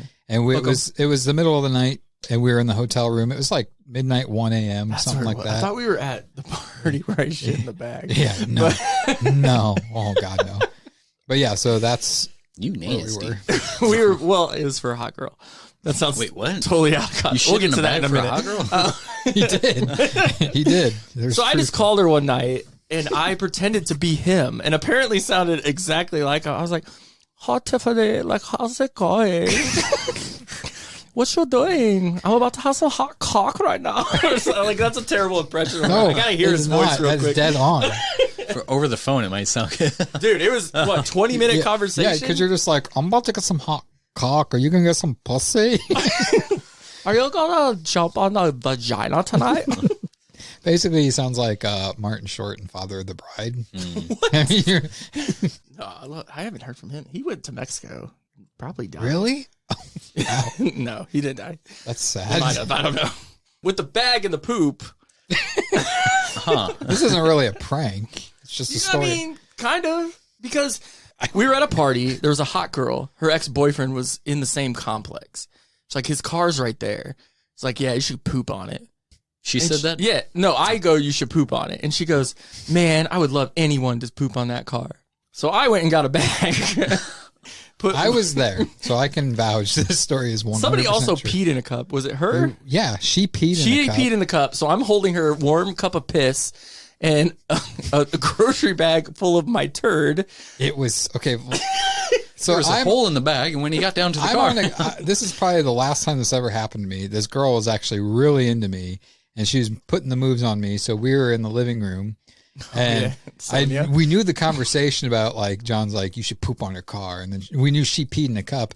And then when she said, I wish anybody could do this, and John is like, I'll be right back. And I'm like, well, I know John, he's going to do this. Fucker comes out holding the pee in one hand and his Walmart plastic bag full of shit in the other. Now, when shit does not hit water, like, actually takes some of the smell away. Yeah. Fuck. Like, what did you eat? That was like baby food. I'm just talking about it. I'm smelling it, and I want to throw up. PTSD. Yeah.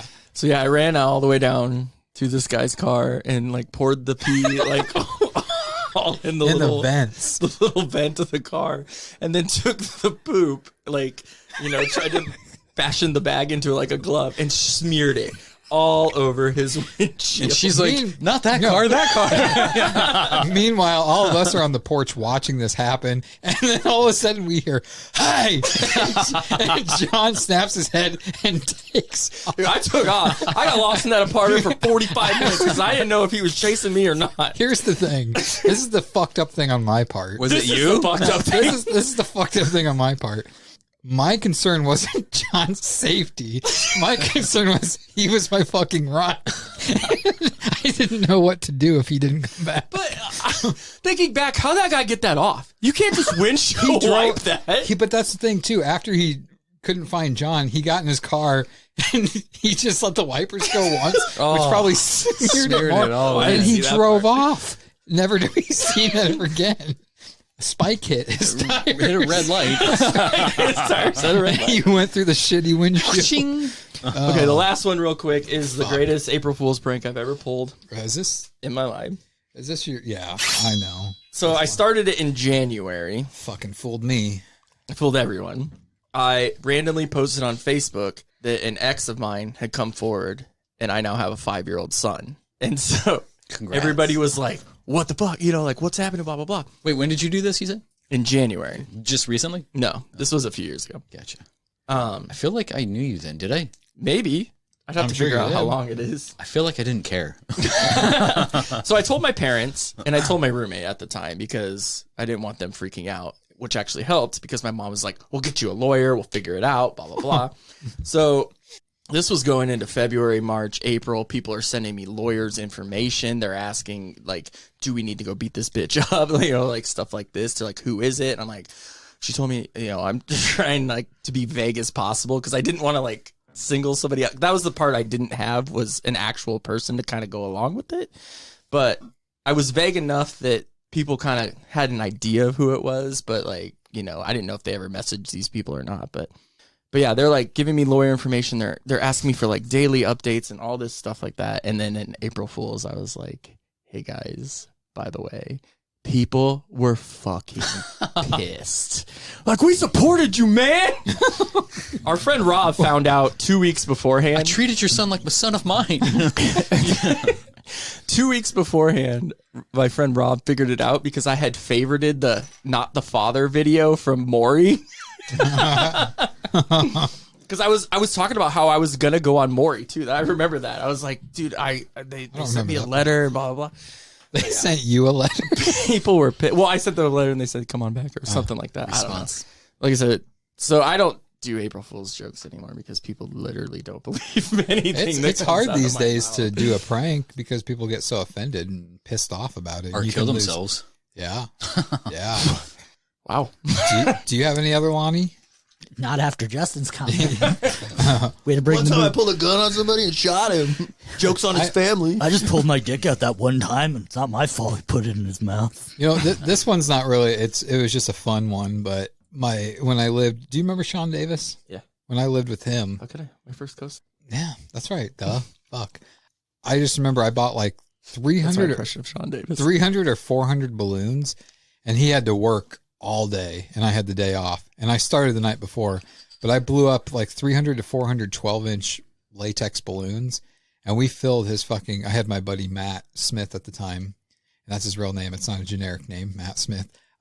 Whatever. We filled his bedroom from fucking floor to ceiling with balloons to where you couldn't even like really open the door to get in the room. And I had this on video somewhere because Matt and I somehow got in the room and we were in the balloons, and I have it recorded, but I thought that was a fun prank to do. I mean, I had like burn blisters on my fingers from tying balloons, and the static electricity in that apartment for like a week after was ridiculous. I did that with my wife for like an anniversary. I just drove up to her work, filled her car with balloons, so she had to drive back with that. Oh, I would just pop them. Ran a red light. Hit the spike. What the fuck? That's kind of scared me that went with your hand. When I left a Fairway grocery store, I put my 2 weeks in on my last day.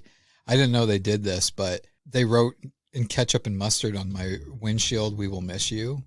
And I was just like, yeah, that kind of sucks that they did that, but whatever. And I was just driving home with it on. Well, I had totally forgot that morning when I got there, it was raining. And so my windshield wipers were on, and it was on like the lowest setting, and I didn't turn it off. And so I'm driving home, I'm on the busiest street, and all of a sudden it goes, and my whole window just is smeared with ketchup. I couldn't see shit. And like, I'm turning the windshield wiper fluid on, wasn't doing anything. So I had to Jim carry that shit all the way home. Looking like you just hit something. Yeah. I guess when I left California, moved back here, I killed somebody. No, I left my boss with a sympathy, sorry for your loss card. Because of you? Yeah. Printed up a picture and put it in the frame. Left it on his desk.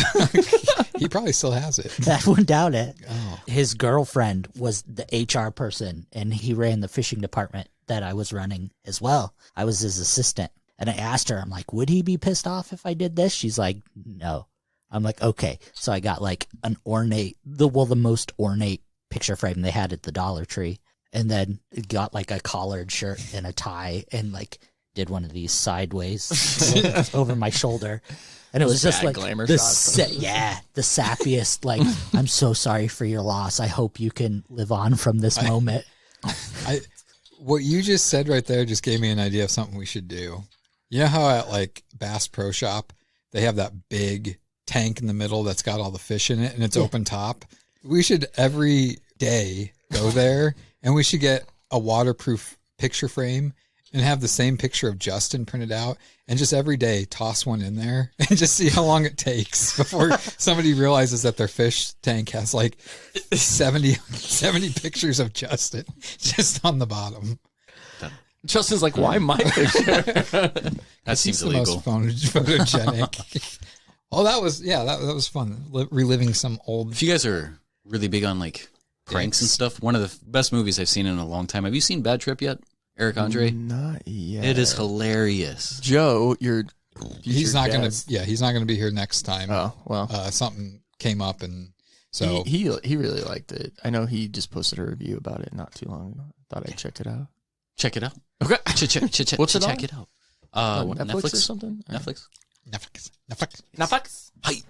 Speaking of movies, what is it, boy? Of on Netflix. So we're gonna get into our main topic here now, as we've God damn it, not that again. Movies. Yeah, I don't have to search; it's right there. Son of a bitch, it's meant to be. So right by Nightmare on Elm Street. In 2017, we filmed a movie that I wrote and directed called Unemployed, which is a feature-length comedy film. Basically, the plot in a nutshell is kind of like Impractical Jokers, 4 lifelong friends. God damn you. You are no longer allowed to do sounds. No more buttons. But they've known each other their whole lives. They've been pretty lazy. They're now in their 30s. Pretty lazy. And they live in a 1-bedroom apartment together that they thought was being paid for, but it wasn't. And the guy that's the landlord is also like a mafia type person and tells them they owe him 15 years worth of back rent, and it's about $100,000. And they have 30 days to get him his money or else he's coming back to kill him. So now they got to do oddball jobs that pay a lot of money to... how many days? 30 days. 30 days. But so much better. we got Eric Green, Justin Milani, Jon Marshall, and Joe Simmons. But he wanted to go by something else, but we're just calling him Joe Simmons for this. What do you want to go by? I don't know. He wrote it on his release form, and he said that to me. I forgot I put Jonathan T. Marshall until I saw it on the end credits. Yeah, I was like, son of a bitch. Well, I went by yours, but apparently I didn't go by his. But anyways, we filmed this back in 2017. It was released in 2018. It was a big hit the 2 nights that we had. Oh, huge hit. Both sellouts. Yep. Definitely, I would describe this as a very raunchy comedy movie. Yeah. I think. Like late 90s type of comedy. Very lampoony. Definitely. Lampoony. You wouldn't be able to release something like that nowadays under like an actual distribution. Hollywood. Yeah. The American, the American Pie franchise might do them. They've done some pretty raunchy. Back in the day. Back in the day, yeah. Now they're a lower. Broken Lizard is, they're another one. So I just figured we could, since Justin, John, and I were part of this whole thing, Lonnie has seen the movie, so he can kind of give some outsider questions. We can just kind of relive things. You know, anybody listening to this that's interested in seeing the movie, message the Boundless PodTrap page, and we can get you a copy to watch, DVD, Blu-ray. I guess, John, I'll start off by saying this. So, like, you know, this has actually been something that I was writing in my head for years. Mm-hmm. And it was actually going to start out as a sketch comedy show called Didn't we film Not that? to Blame. Didn't we film a sketch? We did with Justin, in it, yeah. and this other girl, and unfortunately that footage is lost, gone forever. So we were going to do the sketch comedy show. And then one scene in particular, or one sketch in particular, I'm like, man, this would be like kind of like a good idea to like build around this. And it's actually the nursing home scene where the guys, and there will be spoilers with this, the guys read at a nursing home to the elderly people, and they're reading erotic love novels. So that's what this is based around. Writing this, you know, Justin was written as him. I mean, I embellished things. Obviously, Justin's not a cam guy.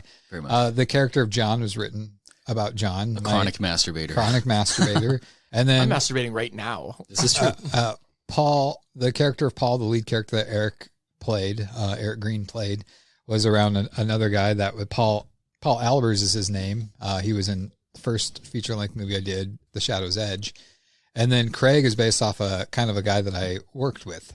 But I honestly didn't think that I had any intentions of having John have the part, because he had been in all my like short film. Him and Justin have been in pretty much everything I've done, but I just didn't know that he would be up for this lengthy, like this is a big. That was a task, yeah. And John assured me, he was like, man, I promise you, man, I'll do it. So it's like rolled the dice and very glad I did because he did amazing at it. And that was the thing with this. And I feel like it was a very loose set, and it was everybody's ideas were always, well, on par. Yeah. We would take something. I mean, there might've been some things where it's like, yeah, that's probably a little too far. Let's maybe not do that. But we probably only did that once or twice.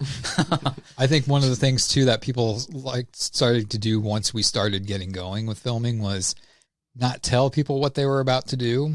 Oops. Just to see if we could get people to crack. Justin and I never do that in movies. For this instance, motherfucker's dick is hard. And see, I get pissed at that because, like, fuck, if I would have known, I wouldn't. Because I'm the one that busts out laughing in the background and ruined the tape. Camera shakes and. But like John, one thing, he goes to the room to masturbate, and as he's going in there, he pulls his pants down, his underwear down, so his bare ass is out, and then he drops his porno magazines. And then the fucker decides that instead of like using his hand to shut the door, he uses his ass crack to shut the door. One take. One take. We all held it. We held it together. I was so glad you guys held it. Do you practice that? No. You know how me and you are, though. Like, very anytime, good I don't grasping. even think you and I read a script sometimes. I usually we like read to it in front of ad-lib, people. especially if we're talking to each other. We like to ad-lib a little bit, and Jeremy goes with it because, I mean, we don't really let you down when it comes to that. I don't. It's just like, I just try to tell myself, like, whatever they're about to say, I just need to be ready to bite my tongue and my cheeks really hard. That's when, like, masks really help that way. Right? We can't Well, see we each had other. some in that raunchy-ass apartment. Jeez. Yeah. So this apartment, it was actually a friend of Joe Simmons. And thank you to the guy. I won't say his name just because what we're probably about to say about his apartment. I wanted this place to look pretty like 4 guys have been living in it for 17 years. And I wanted to look shitty. And, when I described that, Joe's like, I know a guy. And so we went to check the place out. And I mean, the second he opened the door, like I went with Joe to check it out. The guy opened the door and like the whiff of cat piss and ammonia. I'm like, this is it. I didn't even have to look at the place. But Turn it off. Turn it off. It was so bad, like this, because he had a dog and apparently he had a cat, which I never saw, but He had a cat. He had a fucking iguana. Like, I don't even know what he had. Fucking raccoons were living in there. Animals. But it smelled so Seagulls bad. flying And out of the fucking bathroom. the thing that people don't, I think, realize that don't make movies is that you can't have any sounds going on. So like, you can't have air conditioning running. You can't have fans That going. one day. That You have 8-hour day. You have to take This was the middle of like July, a June, hot July, ass summer. Yeah, so it's like you're turning off any airflow. The refrigerator has to be unplugged because you'll pick that shit up, and it when you switch angles, it'll be different pitches, different tones. You might hear it in this angle, but not in this one, and that's what fucks it up. So you have to turn the stuff off. So when it's the middle of summer, the apartment already smells like complete shit, and then you get lights that are hot. You get a cast of people, all their body heat. It's fucking miserable. Some of them wearing monkey suits. Yes, yeah, but like suits, not like actual monkey, like a mascot. Now I know why you guys agreed to do the naked parts because you just wanted to cool off. That whole seat that day I'm talking about, that was when I came out naked, and I'm so glad I was naked that whole time. I mean, his couch cushion probably didn't like that I was naked the whole time. Stuck to his ass. But dude, I swear to God, that fucking couch cushion came right up. It's like a river going right down my fucking back hair into the fucking couch cushion. Oh I think most of us on set knew not to touch that couch after a while. And I felt bad for the guy who lived there too. I'm like, he doesn't know anything that happened in this. His bed especially. Oh my God. Does it smell like KY? We didn't change out the sheets. We used his sheets, and I'm telling you what, there's 2 scenes in particular that we filmed in that bedroom on that bed, and it's like it smells like open ass in here. It was definitely an adventure. But yeah, the crew, it smelled so bad in that house that we would wear COVID style masks like we did, and couldn't breathe. It was literally a toxic atmosphere. It was. I think some of us are probably going to. What was on the stove in that pot? I don't know. It was like hot dog water or something. But that was the thing. Like the guy that had the apartment messaged me, because the deal was with this guy was we would get the apartment for a month. I paid his rent for a month, but the thing was I said we can go there whenever we want, and he was like, deal. That's all that was said. This guy comes to me like the 3rd week we were there, and he's just like, can I like wash my dishes and stuff like that? And I'm like, first of all, these dishes were here when we started. Second of all, nothing in our conversation or contract said that you couldn't wash your dishes. We didn't even film in the kitchen. We Yeah, only used exactly. one part at the refrigerator. That was it. Yeah. But yeah, and then like same with this bathroom. I thought I've seen hair on sinks and drains, but There's a beaver under the sink. That's what there was something. But I mean, yeah, that was pretty. And a side story, and I'm sorry if I shouldn't be saying this, but I was told by Joe that soon after, like within the year, that guy was evicted because his apartment was in such bad shape that they went in to like change out the furnace filter, and they saw. This is shock on my face. Yeah, I can tell.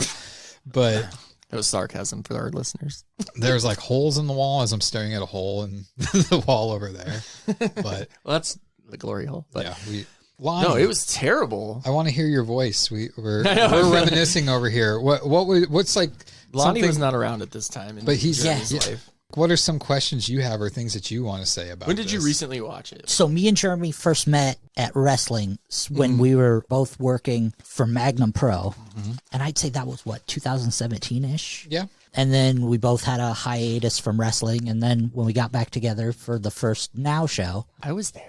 Yeah, you were. Yeah, you guys made me got roasted by. You guys made me scrape spit off the ring. No, he's talking about the Fremont show. The Fremont show, yeah. But so I think that was my first foray with Unemployed. One of the questions I have is, it's like Jeremy mentioned, both of you guys have been in a lot of his movies, and me and you were talking a little bit earlier about it, how that you have worked other films, and Justin's worked other films as well. Congratulations on the dating game. Yeah. Knocking that one down. Yeah, knocking the dating game down should be out here anytime soon. 2021. Yeah. Is that what that one's called? Yeah. That's where I play Trevor, allegedly? Yeah, Trevor. He added a movie to my IMDb Trevor page, Wilson. And I have no idea who the fuck it is. I know. And everyone has a professional picture except for me. And I'm like 5th on the list.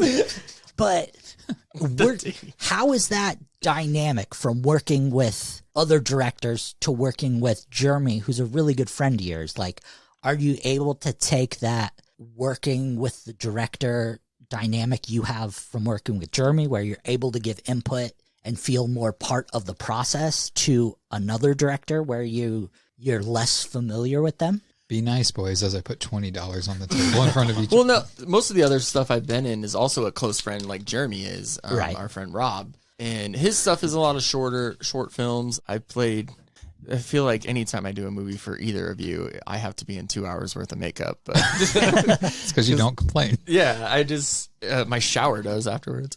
But the blues don't come out.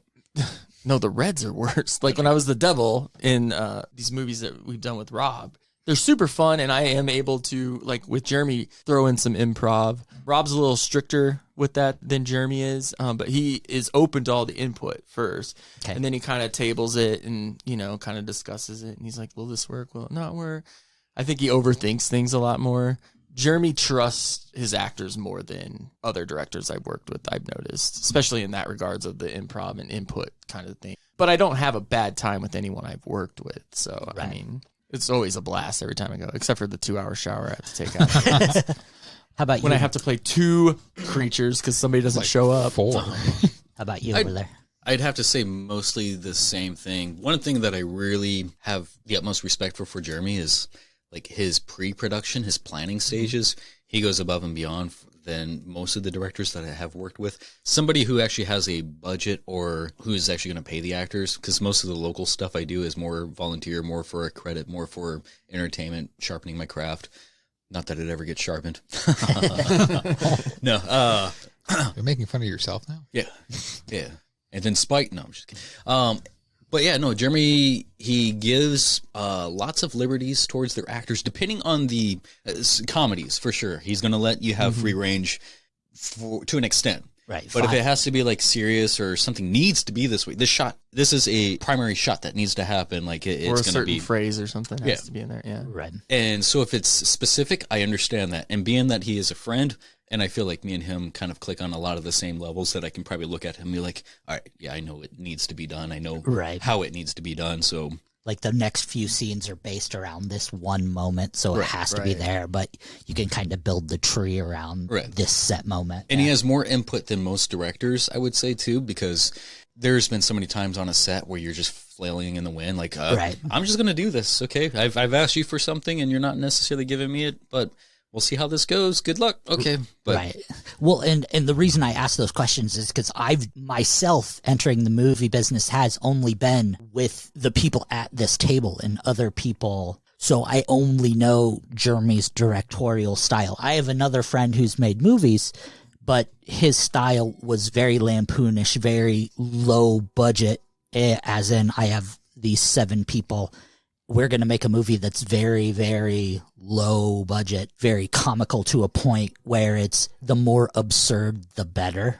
Like, we're not trying to make a serious film. We're going to make a movie, and whatever you get, awesome. We're going to do 1 to 2 takes, and that's what we're going to get. That works for a certain audience, but I mean, yeah, absolutely. Now, Jeremy, to you, with working with friends as actors, opposed to working with other actors, do you feel like you can put more trust into people you know, opposed to other actors? And does that make it hard to actually direct when it comes to working with friends or people you know, when you have to put on the director's hat and say, okay, I didn't like it, let's do it like this, where you're afraid that when you do have to start being basically the asshole when it's not coming together, or in a film set where it might be getting too loose and too friendly and you have to pull it back into serious business?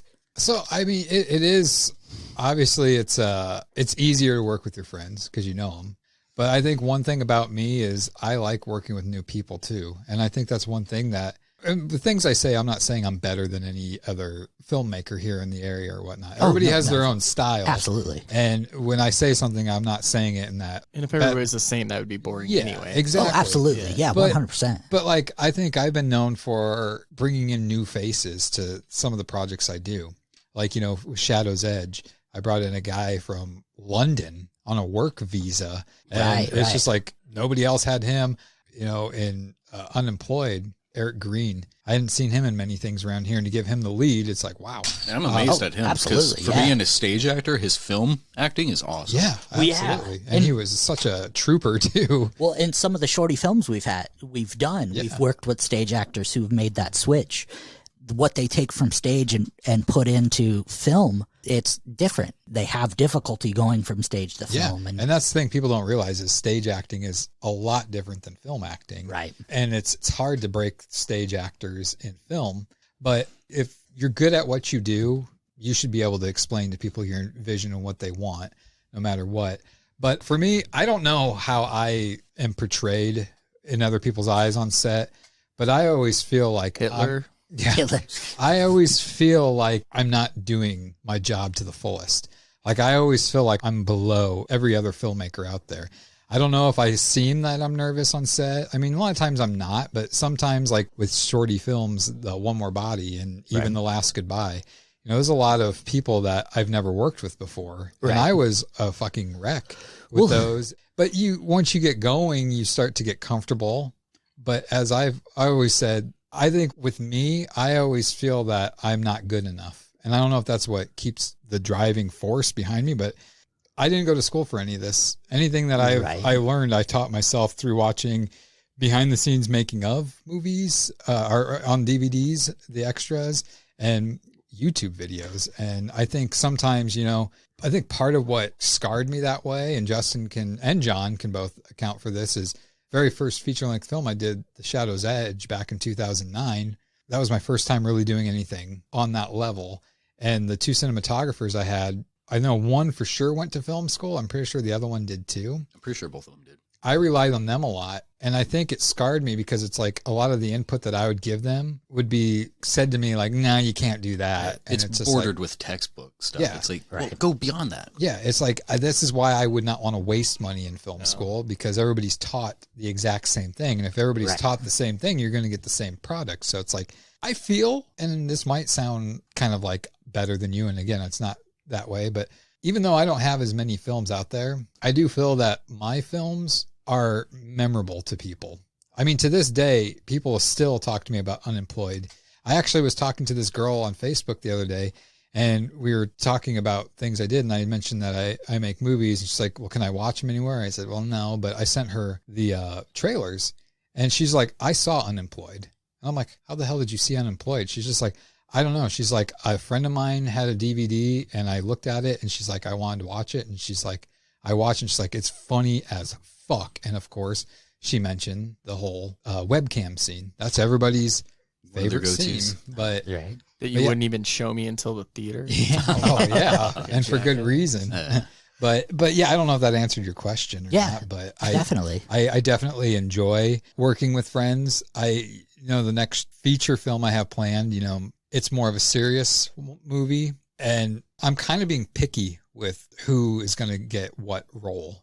Right. And it's like, I've been looking for a role for Jon in that movie, and I'm like, yeah, I would love to be in it. I just don't see any roles that he would play. Gotta send him an audition tape. Unless he wants to, I change the script up and it's not a girl in the one scene, Justin, it's a boy. Just kidding. You guys will get real close. No, but it's just that this one I feel like I have the characters really developed, and it's like I didn't write the roles for anybody specific, but I have an idea in my head of like how I want the person to look and how I want them to act. And there's not really many guy parts in this movie, but I'm sure there'll probably be something for you in it. But right. But anyways, well, you mentioned something when you were talking, and you're never happy with what you do, and I think that has some merit to it.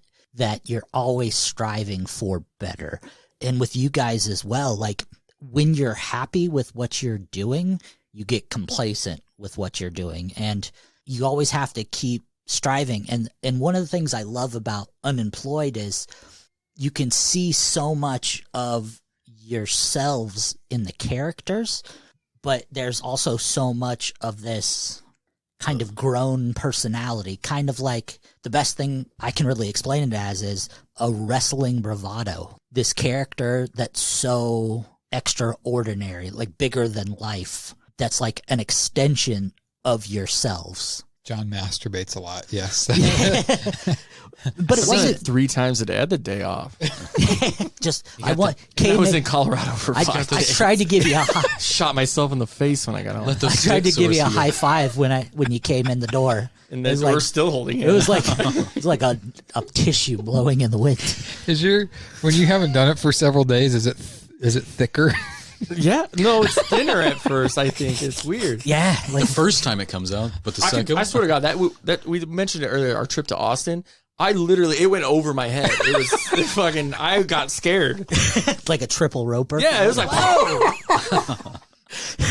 Last night when I got home, my neighbors know I masturbate. Hey, you don't even get the front door closed. You're like, nah.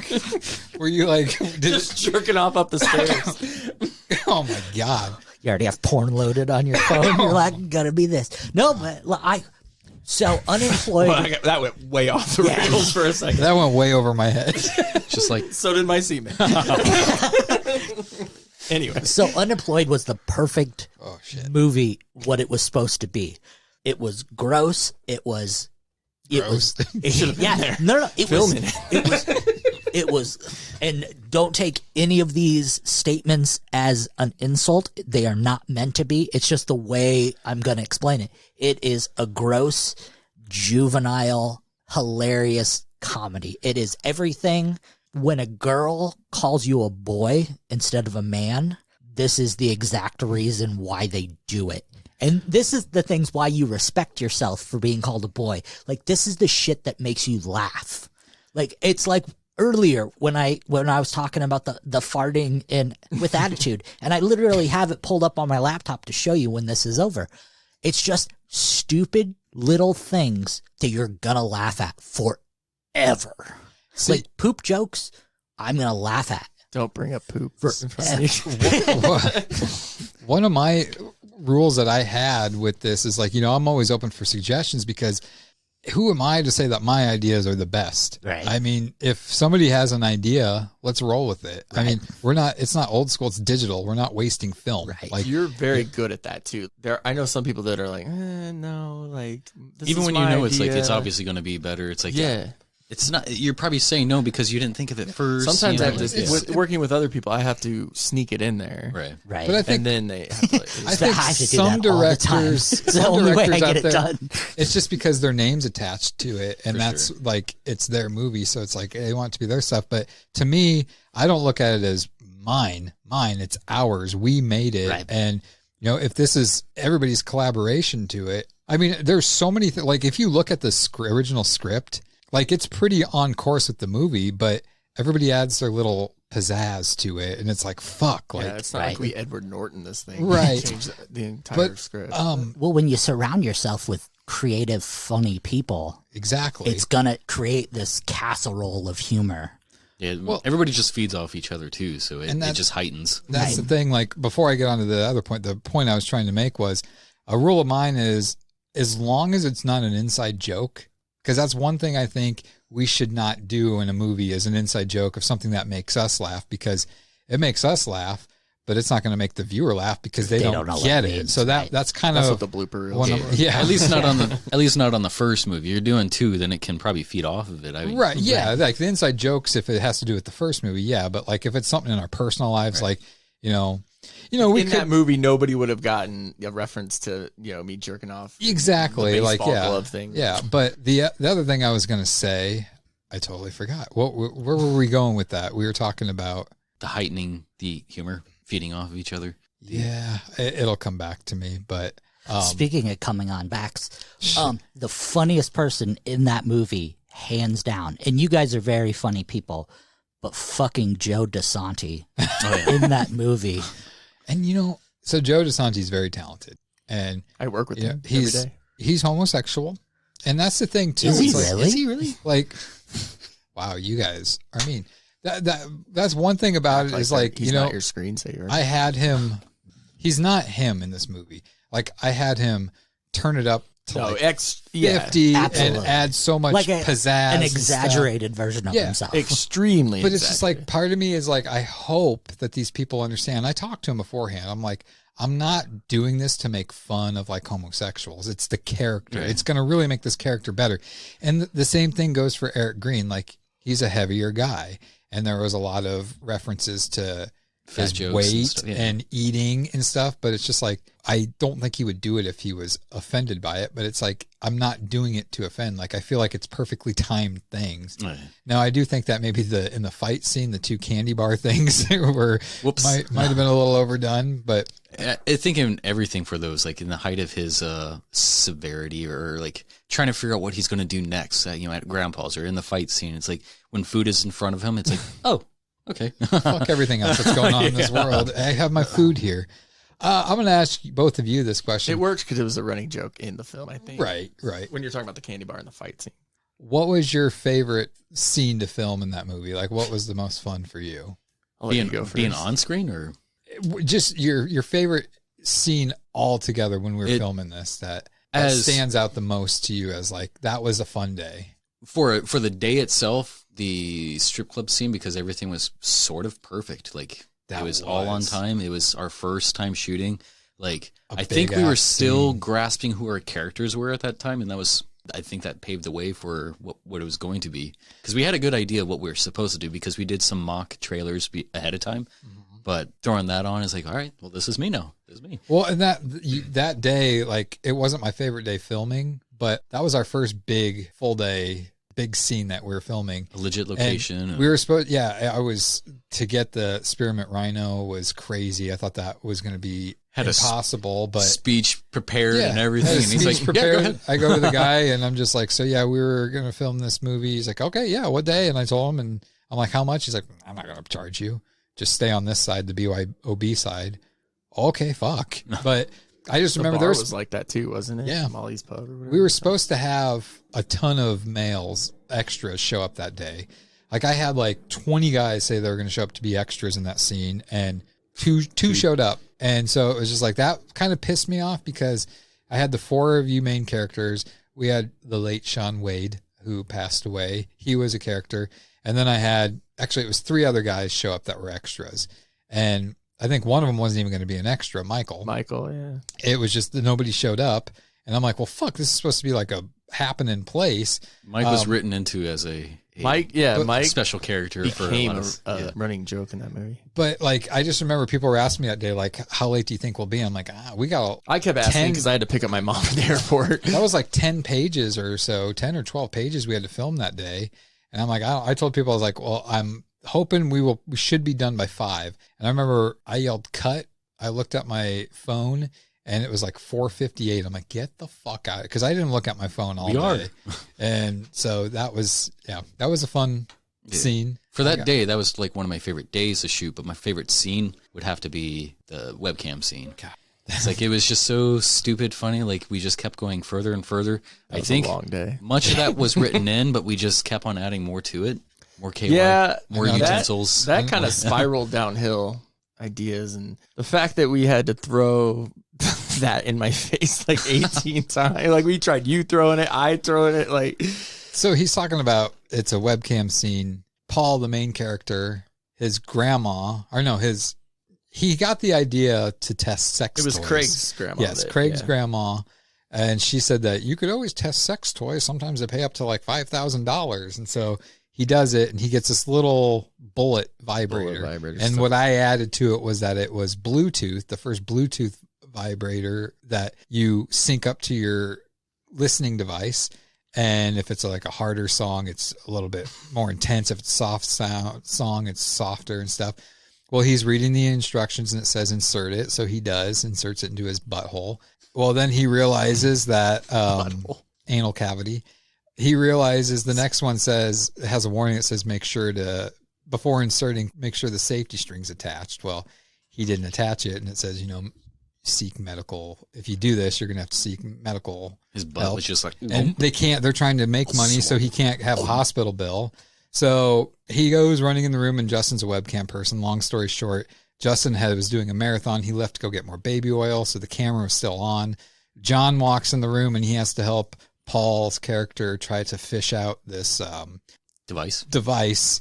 And they're doing it unbeknownst to themselves at first on the webcam. And then they start making a bunch of money and they really get into it. Well, the end of that scene is Justin walks in on him and that startles Paul enough that he lets a fart out and a poop-filled sentences you didn't toy hits Jon right in his forehead. Well, what Jon's talking about is God bless Eric. His ass was out this whole time, and God bless Jon because he was inches away from his ass. And so I'm trying to flick this device up by his butthole from the small of his back. So we tried it probably 20 times, and Jon was 19. I counted.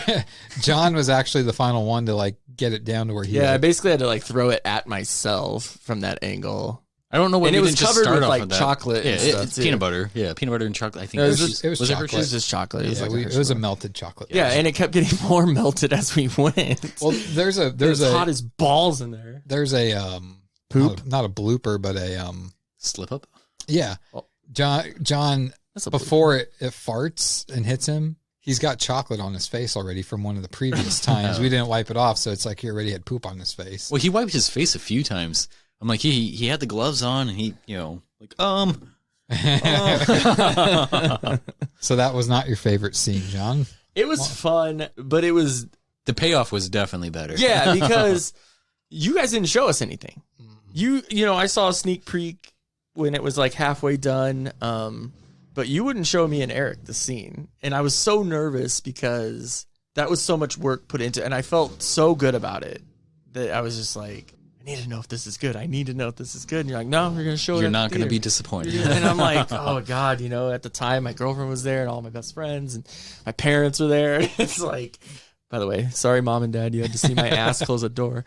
And my boss, but that was way better than I could have thought it came out. We had 2 premieres at the theater and they were both sold out.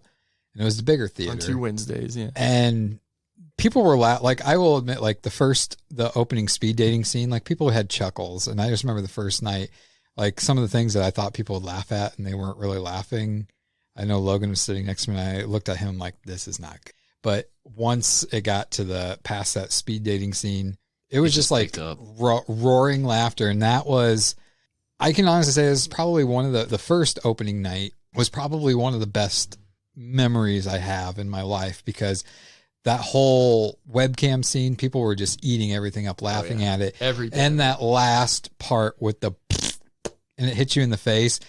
Just the laughter from that, the loud laughter. And then when you picked it up and it showed the poop and you're dry heaving and everyone's like, oh, like I just remember sitting in that theater and I just felt like everything was just around me. And like, I was just like, this life cannot get any better than this. Like this, all the stress, everything, all the hard work that's put in time. Yeah. It was worth it for just that one moment. That's why I said, people could have not laughed at anything in that whole movie except for that scene, and I would have loved it every second. They laughed at the whole movie. They were laughing. So what was your favorite? It was like some of the small things that we slipped in there, like audio wise.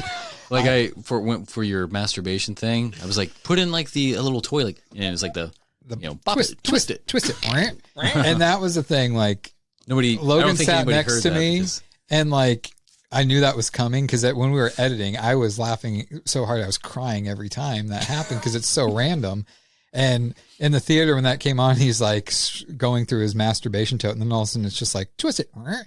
I grabbed onto Logan because I was the only one in the theater laughing at it. I was there. But I don't know if I have like a favorite day now that I can answer if someone shut up. Ooh, I'm just kidding. Jeez. I just like certain things, like not to criticize your writing because you probably were writing long hours some days, but that first scene when we're playing video games right before Freddy gets there, you had the word jizz probably 12 times. Right. And I was like, nobody says jizz anymore. And so Eric and I turned it into, we didn't even tell each other what we were going to say. Everything we just tried was to come different. up with a different way to say jizz both times, like baby gravy, and stuff like that. To pull your pud. Man mud. Yeah. I had fun like with just stuff like that. And anything in the living room was fun to me, except for the day where we were supposed to film something, but then we went and you could kind of see it. Oh yeah, in the production. There's like, that was the worst. We were kind of off. That Everything day. was off. Well, yeah, we didn't learn our lines for that scene. Yeah, because it was supposed to be with Squiggy, but he had the stomach flu. So I was like, well, fuck, we're all here. We just move. We have to be out of here. Both of those. I feel bad for Joe because that was Joe's big part too. Yeah. So it was just like the only other scene that we had left in the apartment was this other one, and it was just Lonnie. We were so off that day. Like I just could feel it. Like I'm like, this is not good. There was no laughing, but there really wasn't jokes for that part. That scene was kind of the more. What was that scene? I can't even. It was after. That was the apology. The everybody coming back before Squiggy came in. I thought. No, I thought that was when I was eating a turkey sandwich and stuff. No, was that not that one? Either? It was when it was the scene after he gets beat up. And you guys are sitting there because you have that.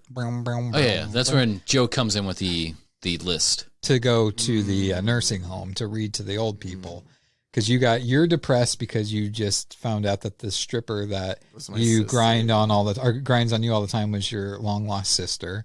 Paul was depressed because he got beat up and didn't get the $10,000, and Justin was just depressed because he found out about all that. So that was just a very off day.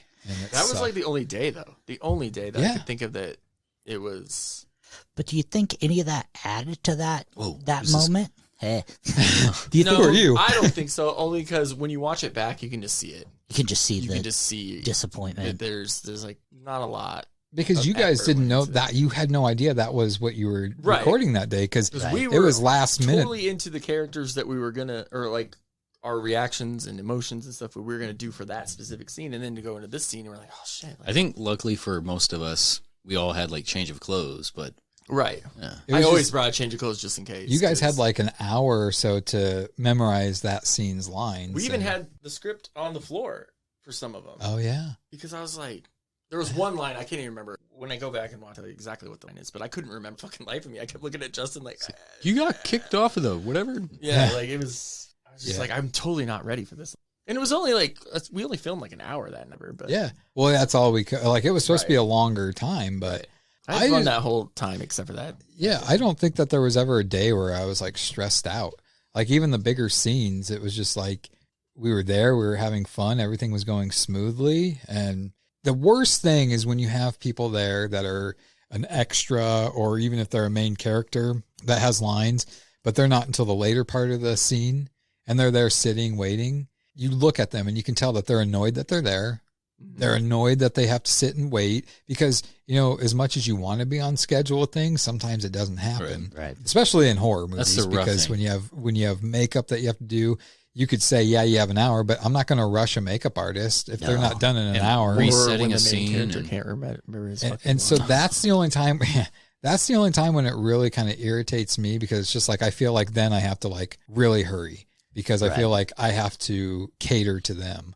And I'm not saying that happens often, but you know, and I feel like for the most part I'm on schedule with things. But there's been sometimes too where you just film that person's part so they can go. Yeah, and that could be a downfall on my part, is I try to cater to people, and as Justin was saying before, pre-production, I try to plan everything out so people know exactly what they're doing. And I can take a look at this scene and be like, okay, we're filming 5 pages today.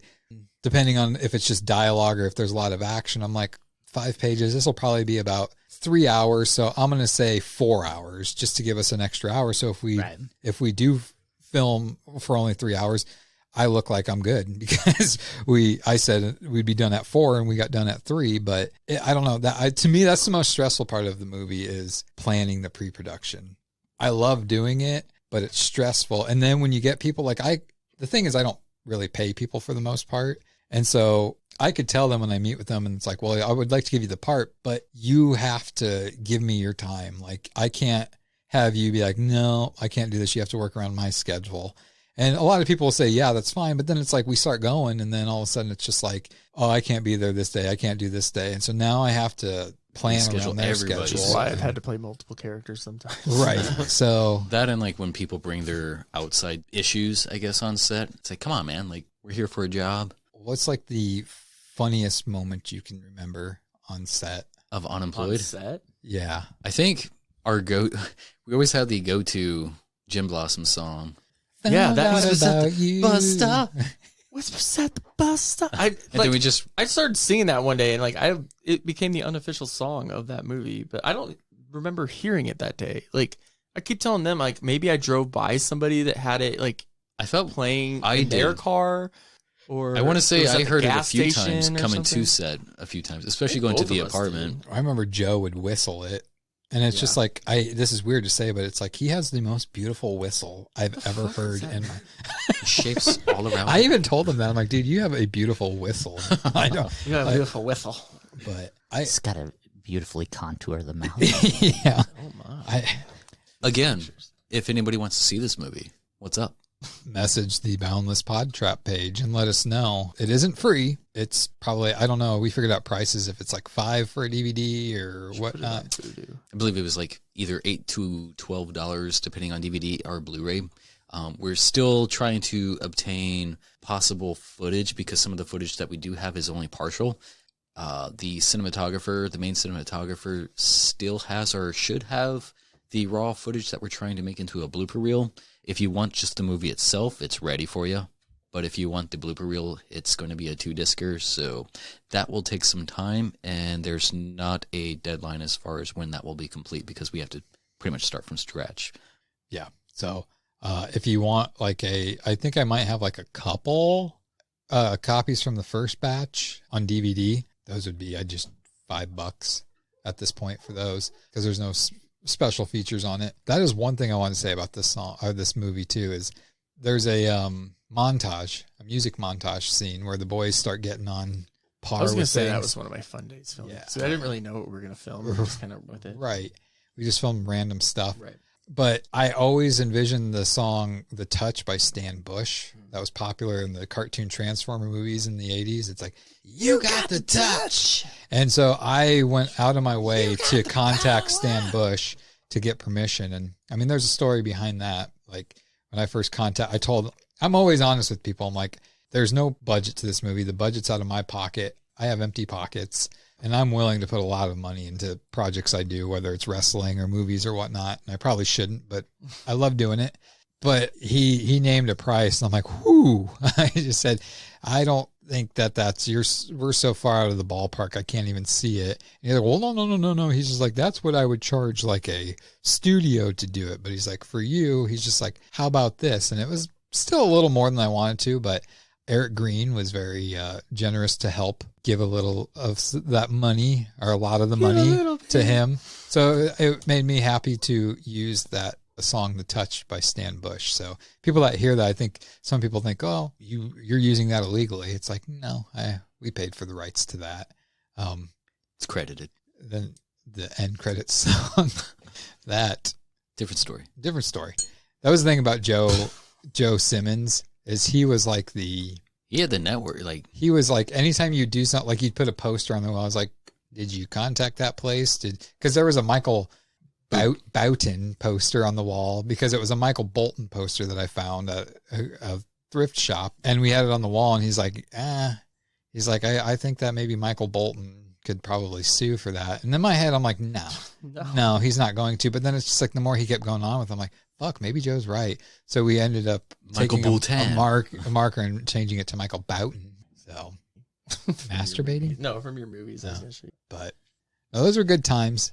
I actually met up with the cinematographer of that movie the other night, and we were talking and brought up Unemployed. And I had started, because a lot of people are telling me that I need to do Unemployed too, but my problem with that is I don't want to be that person where it's just like, I'm just known for Unemployed 2, Unemployed 3, Unemployed 4. Like, I want to do other things. And yeah, we've shot some short films since then, and I plan on shooting Colden, that feature-length film, first. But I started writing Unemployed 2, which is like, I think the name's going to be like W2 or something like that.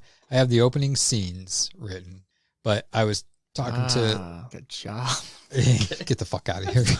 But he was talking, and he had said that, See you later. He would love to be an executive producer to it. He doesn't want to touch a camera or anything. And I said, that's fine, because it's like, I have cinematographers. But he said he wants to be on set to, like, add some things and whatnot. But he would also like, I had said, I'd like to get a writers group together and meet. And it's like, I'll read the first part that I have, and then we can critique it scene after scene. And then we can just bounce ideas around. And once we get enough ideas, then I'll piece everything together. My plan is in addition to all these short films for Shorty Films, the next feature-length film will be Colden that we do. And then the next feature-length after that will be Unemployed 2. At this point. But I'm like Rob Zombie, where I have an idea and I talk about it, and then it gets pushed back. Whatever's the most fleshed out. It's whatever comes together first, and you have the resources to do it, which is why it takes me so long to do movies. I've been doing this for 14 years or something like that. 13, 14 years. I only have 2 feature-length films to my credit and like a small handful of short films. But as I said before, I feel like they have pizzazz to them. There's just something a little bit different. Yeah, they got substance. Yeah, they got me and Justin. Yeah, true. Yes. John, do you have anything you want to This is your episode, man.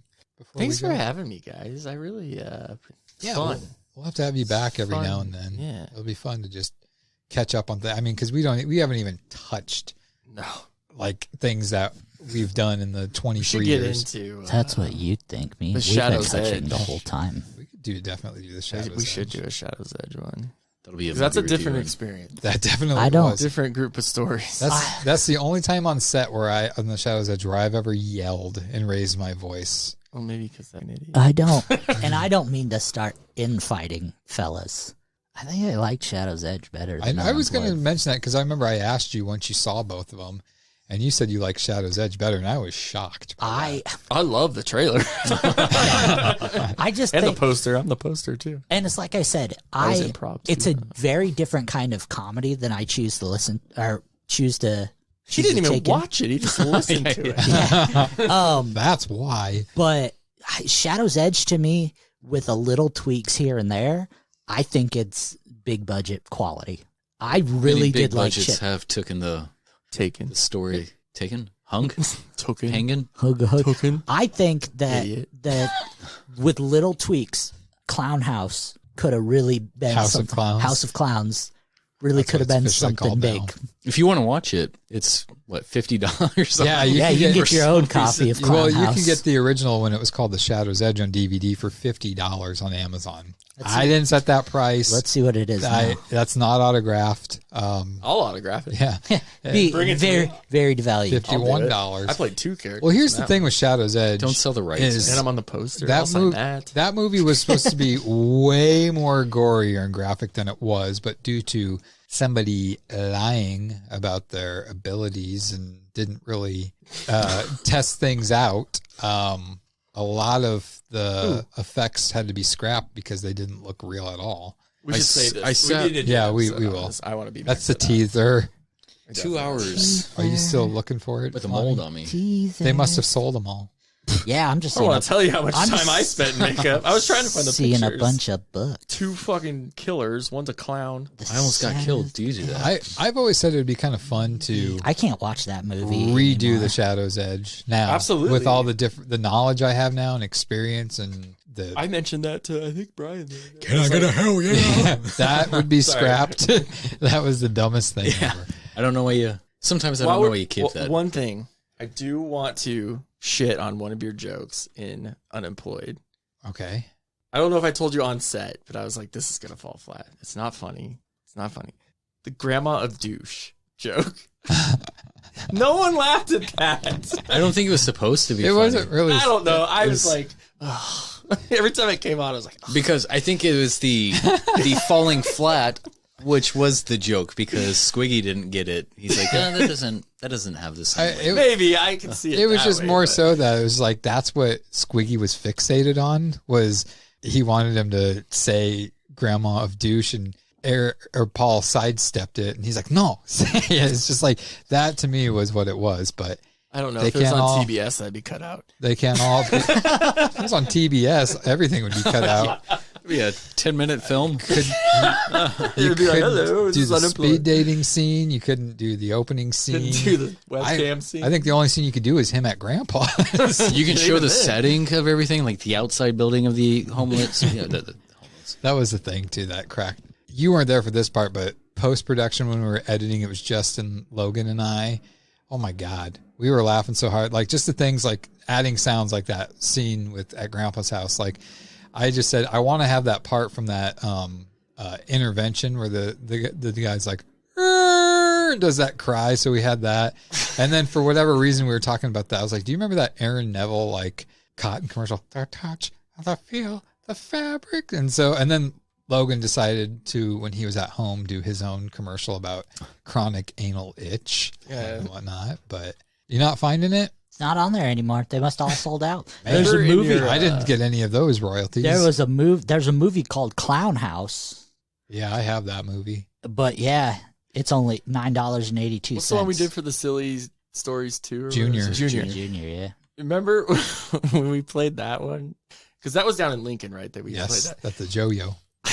And that guy at the end, when Justin put on the Yes. gloves, That he's was- the one guy. He's like, he's still got the fucking gloves. He's like, the fucking gloves. That was the best part of that. Yeah, I mean, that's 'cause what I think about every time I think of like fan reactions to your video I or your movies. feel like with that Junior. So Junior was I love Junior. It was a compilation DVD called Silly Scaries 2. We talked about this with Dustin Ferguson when we had him on the podcast almost 20 episodes ago. Anthology of 4 But yeah, shorts four around short- one. Yeah, they were horror comedy ones. And I was the last to be asked to do it. And I had less than 2 weeks to write something, film it, edit it, and get it in. And the thing is like a lot of people said that they loved that one. Like that was... It was one more of their professional than the rest, for sure. Yeah, But- it definitely had more of a professional look to it. But like, I don't think the audience was ready for something like that because it had It some was of that. Shift. It had some of from that. the other Yeah, ones. it had that edgy. Like, it was stuff real. in it. And then it And This pulled it back motherfucker's again. dick is whore. Yes. And the fact that we had just, I I played purposely threw in 2 random girls like rubbing up on each other because that's what horror why movies not? are. And I was just like, I don't think the audience really, because there wasn't much reaction, like laughing. Because I don't think with what they saw beforehand and then what they saw with that, they're just like, what the fuck is this? They're looking around like, should we be watching Yeah. this? Like, So I didn't see the rating on it. I don't know. I just remember that night. People coming up to me afterwards like, that was really good. But I think deep down they're just like, what the fuck did we just watch? That was a lot of Justin and I improv on that one. Just ran. We were trying to make everybody in the room laugh, basically. I think people, what really did it for people, where there's like, why are we watching this? Was when you are dying, you're like, Justin, I love you, man. And he's like, he sucks on your finger all sexually. And it's like, the fact that you guys are like bickering like a married couple the whole time, and then you're dying and he's getting turned on by you touching his face and he sucks on your finger. I think put yourself in the audience's shoes. Well, I didn't know that was going to happen either. I just went with it. They're like, why the fuck is he giving his finger a blowjob right now? This motherfucker's dick is hardline. We knew we were going to say it, and we only told Guy because he was the camera guy. Right. But you didn't tell the fucking guy holding the boom mic. Because I wanted the camera to be steady. But well, and then there was a scene like that in Unemployed, which I still don't understand why the fuck we left it in there. But Justin's like this like masculine guy the whole movie, and he makes fun of all the other guys and stuff like that. And then there's a scene after they all apologize to each other. Fucking Justin and Eric's character, like, they're just like playfully shoving each other, and then they like caress each other's face, and they go in for a kiss, and like right as their lips are about to touch. Well, I did touch his lips a few times. We did that like 2 or 3 times, and I felt his beard on my lips. And we left it in. I don't know why either. And I think that was another part in the movie. Like the whole movie, people are like, ah, and then that part, they're just like, huh? Yeah. Like we and just he tried to do it to me, and I was just like, nope. That's what I think might have been the saving grace, because that first one where you guys were almost kissing was the setup to him pie facing, which was something John added. So, but yeah, I think the audience was just like, okay, I can deal with the guy digging the other guy's butthole. I the kiss is too fucking far. Yeah. Oh, fuck me. Man. Does Lonnie have any other questions for us? No, guys, I'm good. Jesus, fuck. You have a mic in your throat. Let it out. All right. Well, John, thank you again for being here. Yeah, thanks for having me, guys. Guys, I really love it. Happy 25th episode and anniversary, our year anniversary. Again, like us on Facebook, the Boundless PodTrap. You can find us easily on Spotify. What are all the places, John? Everything. Justin? Stitcher, Spotify, Podbean, Google Cast. Go to something with an I in it. Linktree / Boundless PodTrap, and you can find all of the sites, including the Discord and Facebook. And although there's not too much activity on the Discord as of lately, but you can buy all our shit on Zazzle. This is That's true. Lonnie's part. So yeah, tell people, get the word, spread the word on us. We're a year old. We're trying to gain more listeners. We can only do that with your help. And don't forget, next Monday, join us for our BPT movie review, where we will be doing the 2005 movie Killzone, which was Justin's pick. So, yes, sir. For those of you that don't want to watch the movie and just want the audio version of it, tune into that episode. All right, so I'm gonna go home and watch A New Nightmare. Oh fuck! Not a new nightmare. The remake. Nightmare, yeah. A Nightmare Before Christmas. Thank you, John, for stopping by. Again, if you guys didn't catch the Terminal Movie Podcast, John does an awesome Facebook trivia thing, Marshall Madness. Search it out, or check the comments of this podcast below. And he's going to go home and shoot another big load. Over At least. Thank you, everybody, for listening. We'll see you next time. Thanks for listening to this week's episode. Join us next time for more absurdity that only the guys from the Boundless PodTrap can bring you.